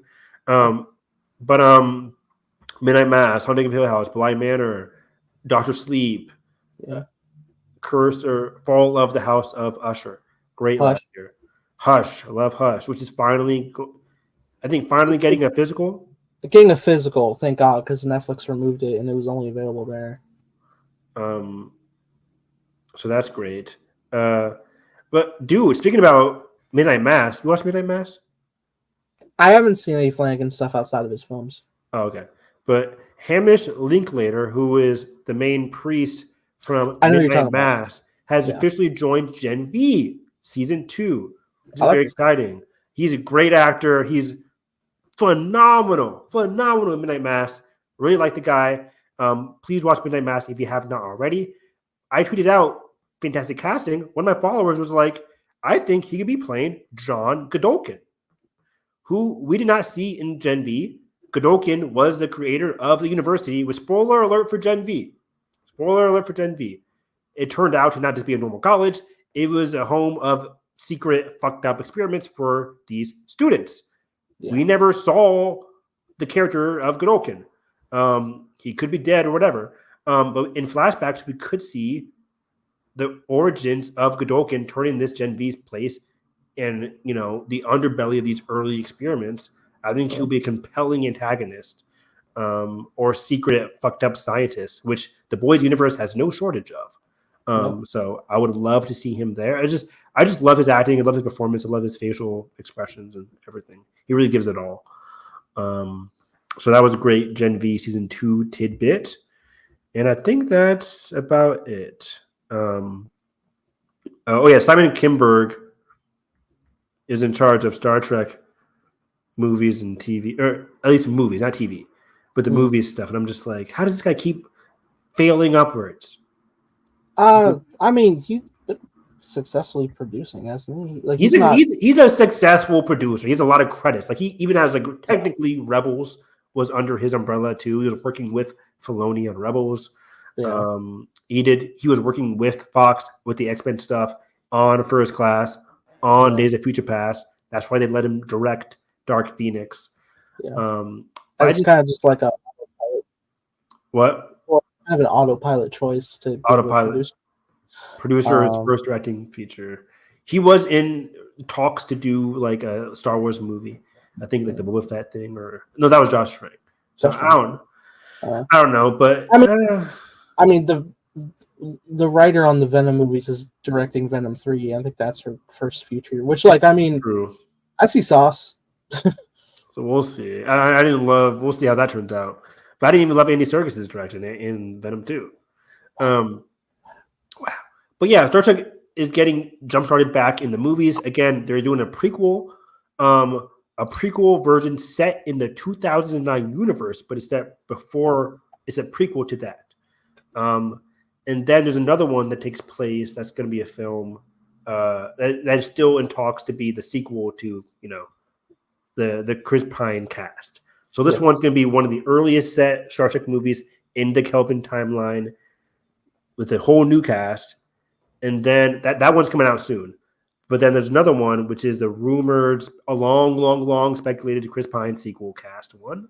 And then Star Trek TV, though, is going strong. Discovery just ended. I haven't watched it yet. But Strange New Worlds is going strong. And they have a new Star Trek Academy, which is set in the same universe as Discovery, which is in the future. It's complicated, but That's all a Star these- Trek spin. That's Star Trek, yeah. And I'm becoming more and more of a fan because of Strange New Worlds, which was one of my favorite shows in a long time. It was compelling, like to me, to like realize that like original Star Trek, Next Generation, Deep Space Nine, Voyager, they're all in the same universe. I was like, what do you mean? Yeah, it's crazy. So I can't wait to dive into more Star Trek stuff because I've been just become a huge fan recently. Yeah. And I've always loved the '09 movie and the '09 trilogy, of course. But outside of that, the TV stuff has really, really, really gotten me sold. Discovery got like 5 seasons, didn't it? Discovery got 5 seasons. Yeah, then it got canceled. Strange New Worlds is entering season 3 next year. It would have come out this year, but fucking strikes. We're great. Strikes are great. I know I said that terribly. But The strike should not have had to happen. Exactly. Yeah, exactly. That kind of pushed everything. Anyways, and that's about it. Let's talk about Furiosa, which was Evan, worst movie of the year. I'm shocked. I'm appalled. I want a refund. me honestly, I walked out and I wanted to go to the cash register and be like, why? This is your fault. This is your fault. I sell drinks. Anyways, Is this is Wendy's. Oh fuck! What was I watching? How'd I get here? I don't go to bathroom. But let's talk about this. Furiosa, one of my favorite movies of the year. In all seriousness, right now it's my number 3. Could be my number 2. Right now it's behind Challengers, but I think I like it more than Challengers. I don't know. I think I have to go and see. I only saw Challengers once. I saw Furiosa once, but I'm seeing Furiosa again this weekend, hopefully sometime in the near future. Nice. It's yeah. my number 3. Your number 3. So you have, don't tell me, you have Dune. What the fuck is your number 2? Dune's number 7. Dune's number 7. No, you're lying. No, Fuck no, you. it's That not- was- it's ah. Oh, Dune. I saw the TV Glow. Furiosa. No, I saw the TV Glow as number 6. Okay, Dune. What the fuck is it's Challengers? Dune. I love, Challengers? I love how you make it such a it's such a competition What? to guess what my ranking is. I love it. Challenge is number 5. What's your number 2? I'm blanking on something. I know Dune. Fucking something and then Furiosa. You just rewatched a movie in theaters that you reviewed. Apes. Apes is number 4. Oh, fuck you. What's your number 2? Oh, it's Fall Guy. Fall Guy. Wow. Okay, Fall Guy is ahead. You really. I love the Fall Guy. Man. You love your laugh. What? You love to laugh. I love to laugh. I love the hearts. I love the music.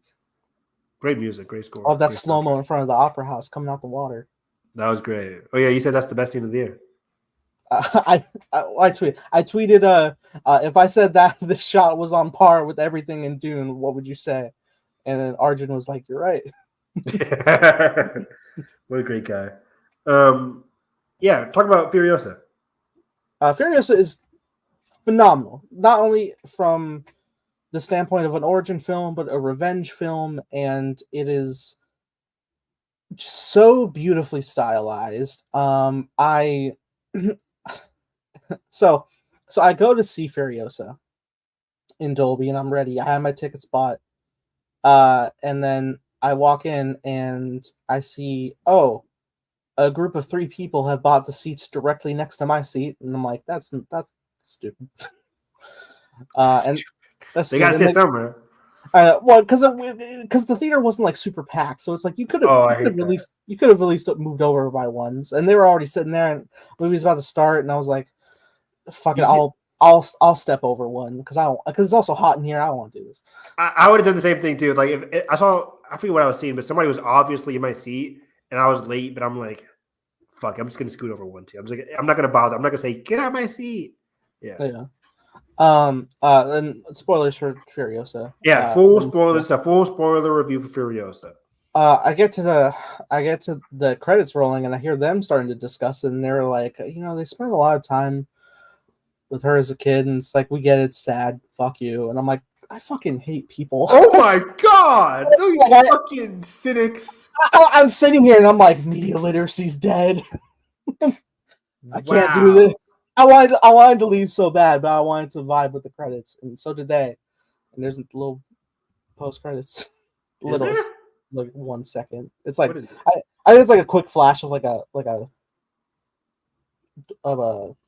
dash ornament or something. A skull.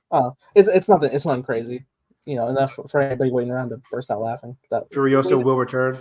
Yeah, we waited for this. Shut up.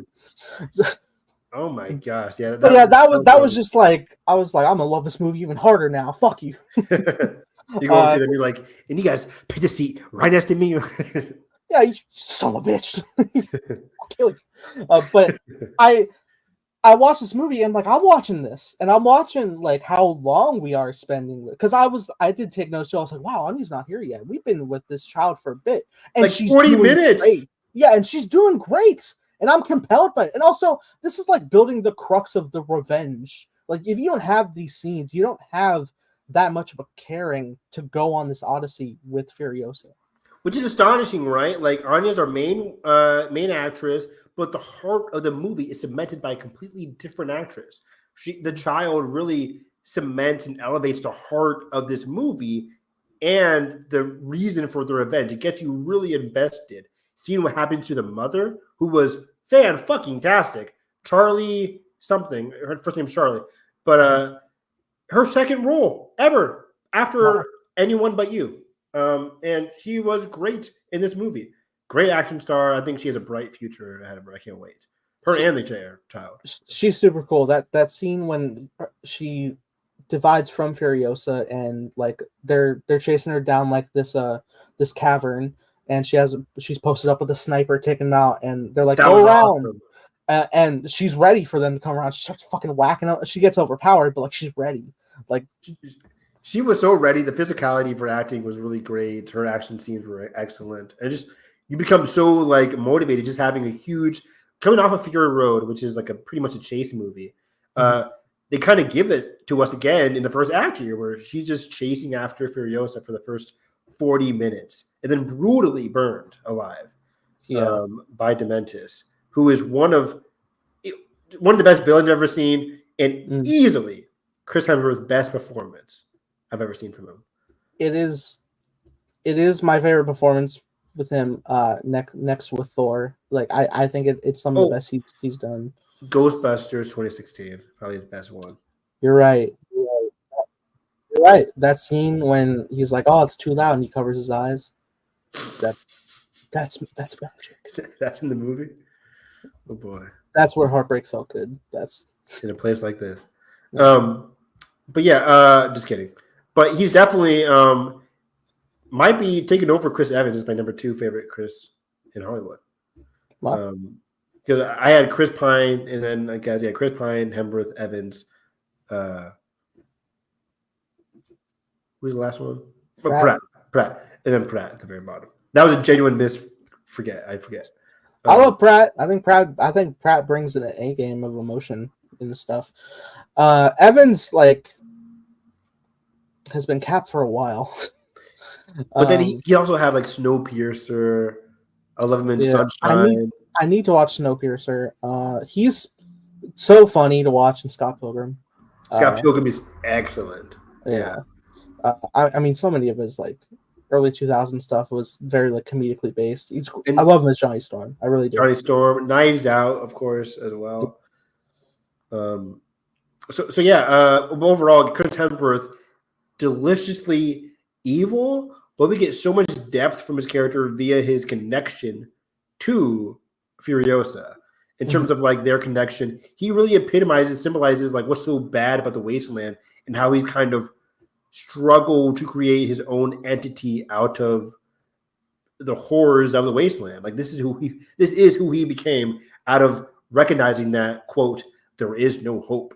There is no hope. There is no success, or not. There's not success, but like there's no hope. There's no positive to this place. Create what you can get and steal what you can get. You really get a sense of he's in the moment and not thinking in the long run with a lot of his ruling. And very short-sighted.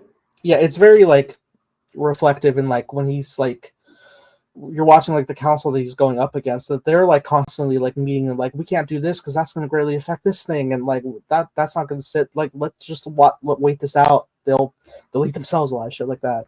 Even though there's like internal conflict there are discussions. When it's Dementus, he's always like, I can promise you all of this bountiful shit. And then we see later when he's running Gastown, everyone's like, shit's bad here.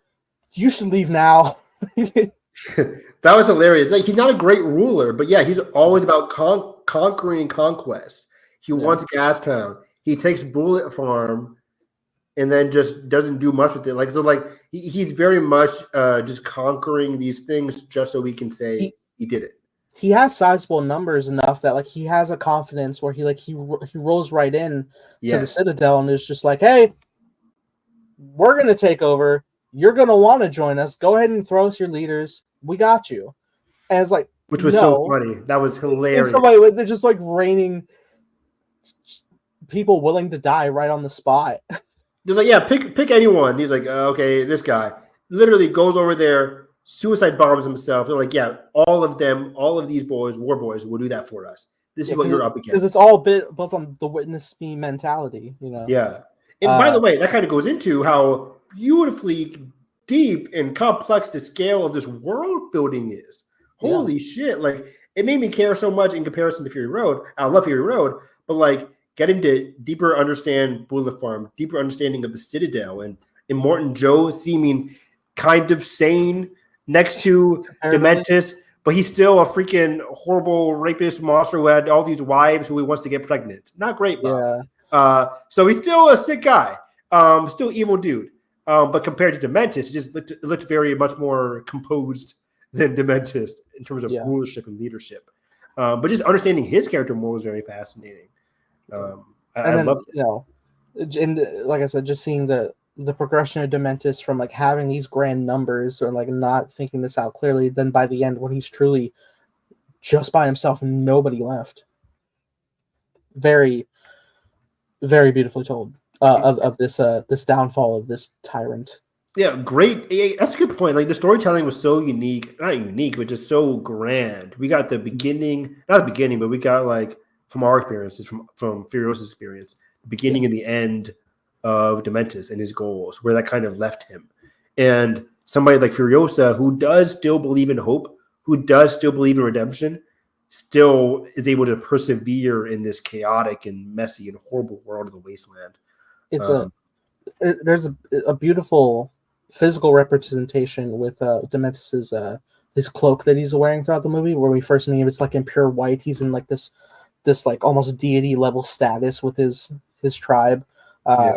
Truly like a god amongst them, walking around. And then as shit keeps like hitting, like stalling again and again, like the progression of it, like, you know, it was covered in blood, and so it was like red with the white at the end, and then it's like devolves to like black ash at the top, kind of like as if it were growing out of him. Any like bountiful goodness that he had is like, you know, growing away, and it's only like the dark failures left. Yeah, very well said. Yeah, it's like his character, his downfall. It was so. It wasn't sad at all, but it was very meaningful to the story, and it really kind of like, I was so invested in not just Furiosa but his character as well, because they are very similar. And that's kind of like what he was kind of reveling in. Like, he was so happy that Furiosa made it out alive, because, you know, he can see like that daughter symbolism through her, but also her strength and her resilience, which is just like his. He didn't want to die. She didn't want to die. Like, that was one thing they connected on, that resilience to persevere in this awful place. They were just doing it based off of completely different means and reasons. Which is greatly satisfying as like an audience member who is rooting for Furiosa, seeing him just like whittled down all throughout to where he truly is like nothing left, and now Furiosa has him in his grip. Which is also great that the very ending itself, when it's like depicting multiple different ways of maybe she took him out, but then like the true ending being like such a visually horrific, but also very well deserved ending for what you've taken from this girl.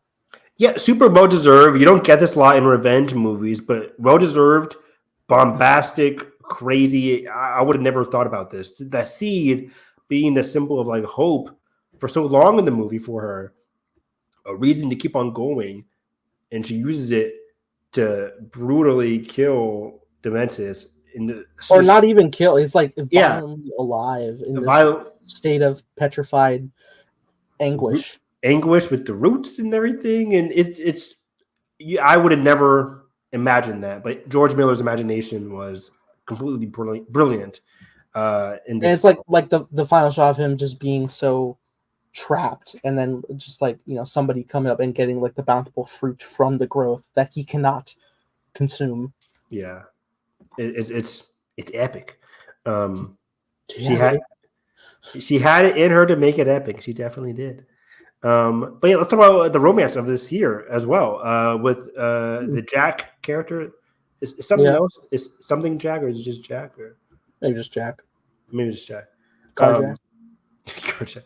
But for Jack and Furiosa, wow, did not expect a romance story in this movie at all. But that whole Josh called it like the stowaway sequence. But the whole sequence, one of the best sequences I've seen in any movie this year, last year, the year before that, the year before that. I was in my theater. Jalen and I were just like, because it kept on going. It did. More action, more character work. Like they hardly said any word to each other, but he realized that she's a girl, and it's just like visual expressions, and then just the shock and awe and action and survival, and the camera work as it pans up and the people start flying. It's holy shit. And then the background, the whole octopus, whatever, squid thing in the background, coming into frame slowly but surely. Outstanding. Like, this is one of the best sequences I've seen ever in any action movie. It was outstanding. It was so well depicted. It's hard to even recollect everything because there was so much put into it. I was not made aware that George Miller was originally conceiving this to be an anime, me neither. But he kept that visual language with it, and it worked tenfold. Easily, yeah. After the fact, I was like, oh, I can see the anime influences throughout this in terms of Furiosa's character growth.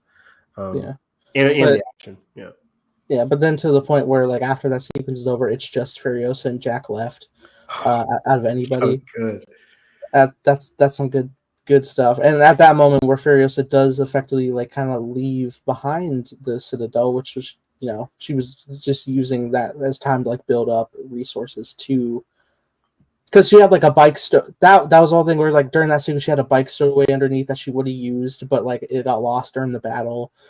Yeah, that's why it's called stowaway. Yeah, she planned with all her fruits and vegetables. She planned to use it all and just go out searching for her home.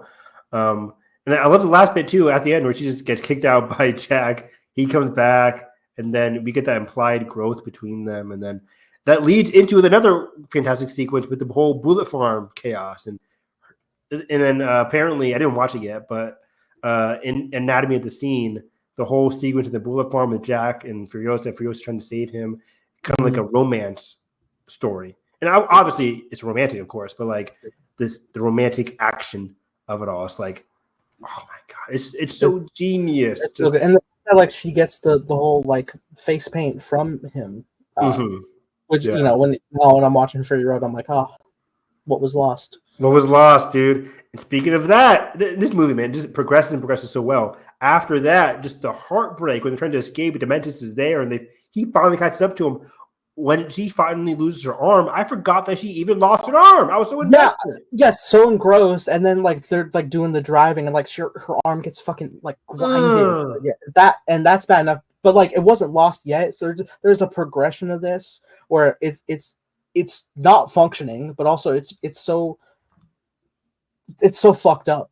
And then later when she's just kind of hanging there for a while and strung up during Dementis' time to just think while they're just reveling in the death of Jack as he gets dragged and eaten alive by these dogs. It's completely terrifying. And then to that reveal when they do stop and the smoke clears and it's just her arm left my God. She broke away from.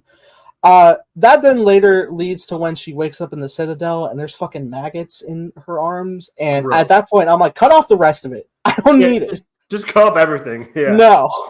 That was bad. We saw a snippet of Mad Max there, or just Max there. Max is on the list. I was wondering if that was him. It is. Yeah. Do you think he pulled her to the Citadel? What was your interpretation there, or that was just a fun Easter egg? I don't think so, because I don't think he's because the Max we meet in Fury Road, I don't think is one who's at that time like looking to help a bunch of people. He's kind of like in that survival, even though he's carrying his level of guilt for whatever happened in the past. I So need that I think movie, man. I want it, man. Bring Tom in. I want it. I really want it. That was supposed to be the next prequel, just a story about Max and this family that he comes across apparently, where he fails. As far as Fury Road says, he failed that daughter. He failed us. You failed us, Max. Maybe Tom will help produce it after he's done with Venom. Please, can George Miller just crowdfund it? We did well with Chris Stuckman. It's like let the internet pay it for you, George Miller. We'll pay it. We'll pay it for it. Because I really don't want to be stuck in another like Guillermo Hellboy situation where you can't make another because like, answers weren't there, even though we all want it. Exactly. That's Hollywood for you. Yeah. I really hope it happens eventually. Just one more to end up this prequel trilogy leading into Furiosa thing. I want them back. I want them back. Oh, and that scene having that context in the movie where it's just like full of anger, like in the trailer, it's like, I want them back. Yeah, the movie is just so sad. And it's like that's like the final moments with Dementis. Yeah. It's like, I want them back. You can't have them back. Whew. Yeah, that harsh reality of like most revenge tales of like you fighting back for what you lost, but even though none of this course of action is going to resolve and bring back what you have lost. It's heartbreaking. But yeah, almost 8:50 now. But overall, yeah, Furiosa has just been phenomenal action drama, epic. Like it transcends action movies for me. It's just a brilliantly well-told, dramatic, epic story with huge scope and world building that I just absolutely love. This and Apes come out in the same. This Apes Fall Guy. Fuck the box office. This has been a fantastic May. May is usually not that great, guys. May you get one Marvel movie. Last year we got Guardians. Then the rest of May is kind of like mid. It's fine. This K is just like, wow. 3 movies in the span of 4 weeks have been excellent. So May was a really good month for me. Oh, and I just saw Haikyuu a couple days ago. Loved it. For all the volleyball anime fans out there, go read Haikyuu, everybody. It's a great manga, and great series. Good time for animation. Even like my psychotic adventures of triple features, like I've been well with each of these entries, man. I saw the TV Glow twice because I really liked it that much. Yeah. If you're watching this and have not seen I Saw the TV Glow, if it's still playing near you, I would recommend seeing it. It's probably gone now, but mine's still going, luckily, which is nice. Oh, good. Yeah. So yeah, go watch these new movies, guys. Go to the theater. It's been a pretty damn great summer so far, and June is going to be heating up. Bad Boys comes out this weekend. Deadpool, Quiet Place, Twisters. And I think like when you look at stuff like Furiosa and Fall Guy and Kingdom, all these different things, you have so many fucking like annoying ass people who are like, they don't make anything original anymore. It's like, motherfucker, it doesn't matter what it's based on. There are original stories being told here, and they are fucking beautiful. Original story, and yeah, technically these are all IP in a sense, like, sure. But these fantastically well-told stories that people just aren't seeing for some reason. People didn't want to see Furiosa. I don't know why the audience isn't connecting with this movie. It's shocking to me. It's the same thing that happened with Dr. Sleep and Blade Runner. I'm like, you guys are willingly not seeing masterpieces right now. It's that compels me because, like, we see many times we'll go to the theater and like they play that that one trailer or a couple trailers, so like you see it in like this trailer again. Here we go. But like, every time the Furiosa trailer came out, I lock in every fucking time. It was a great trailer. I thought it had some good buzz as well, but I think it was just pinned down on people were like, do I have to see Fury Road? Do I have to see the other one? Which is always a hard sell. Another desert movie? Come on. I know, right? But yeah, overall, it's been a great month, great year for cinema. Like my top 5 is a great top 5: Dune, Challengers, Furiosa, Kingdom. Love these movies. Yeah. So yeah, find me on Twitter at Harris EV9. In a couple minutes, The Acolyte will come out. We'll do another podcast. I'm kidding. Live. Live Saturday night. No, but The Acolyte coming out, 2 episodes. Super excited. I'll be watching it and giving my thoughts on my Twitter account. So come for that. Go watch my other podcast I did earlier this day with Josh and Edgar, talking about everything we watched in May, TV series, movies, and all. Yeah, and you can follow me at _TimeBlazer, making a show called Time Blazer. Woo! And Chris Sullivan, Evan Harris. Yeah, that is the official Time Blazer logo right there, baby. I love that. it. I literally made a new font, Evan. This is the new font I originated for the show. Is this not Papyrus? No, it's not Papyrus.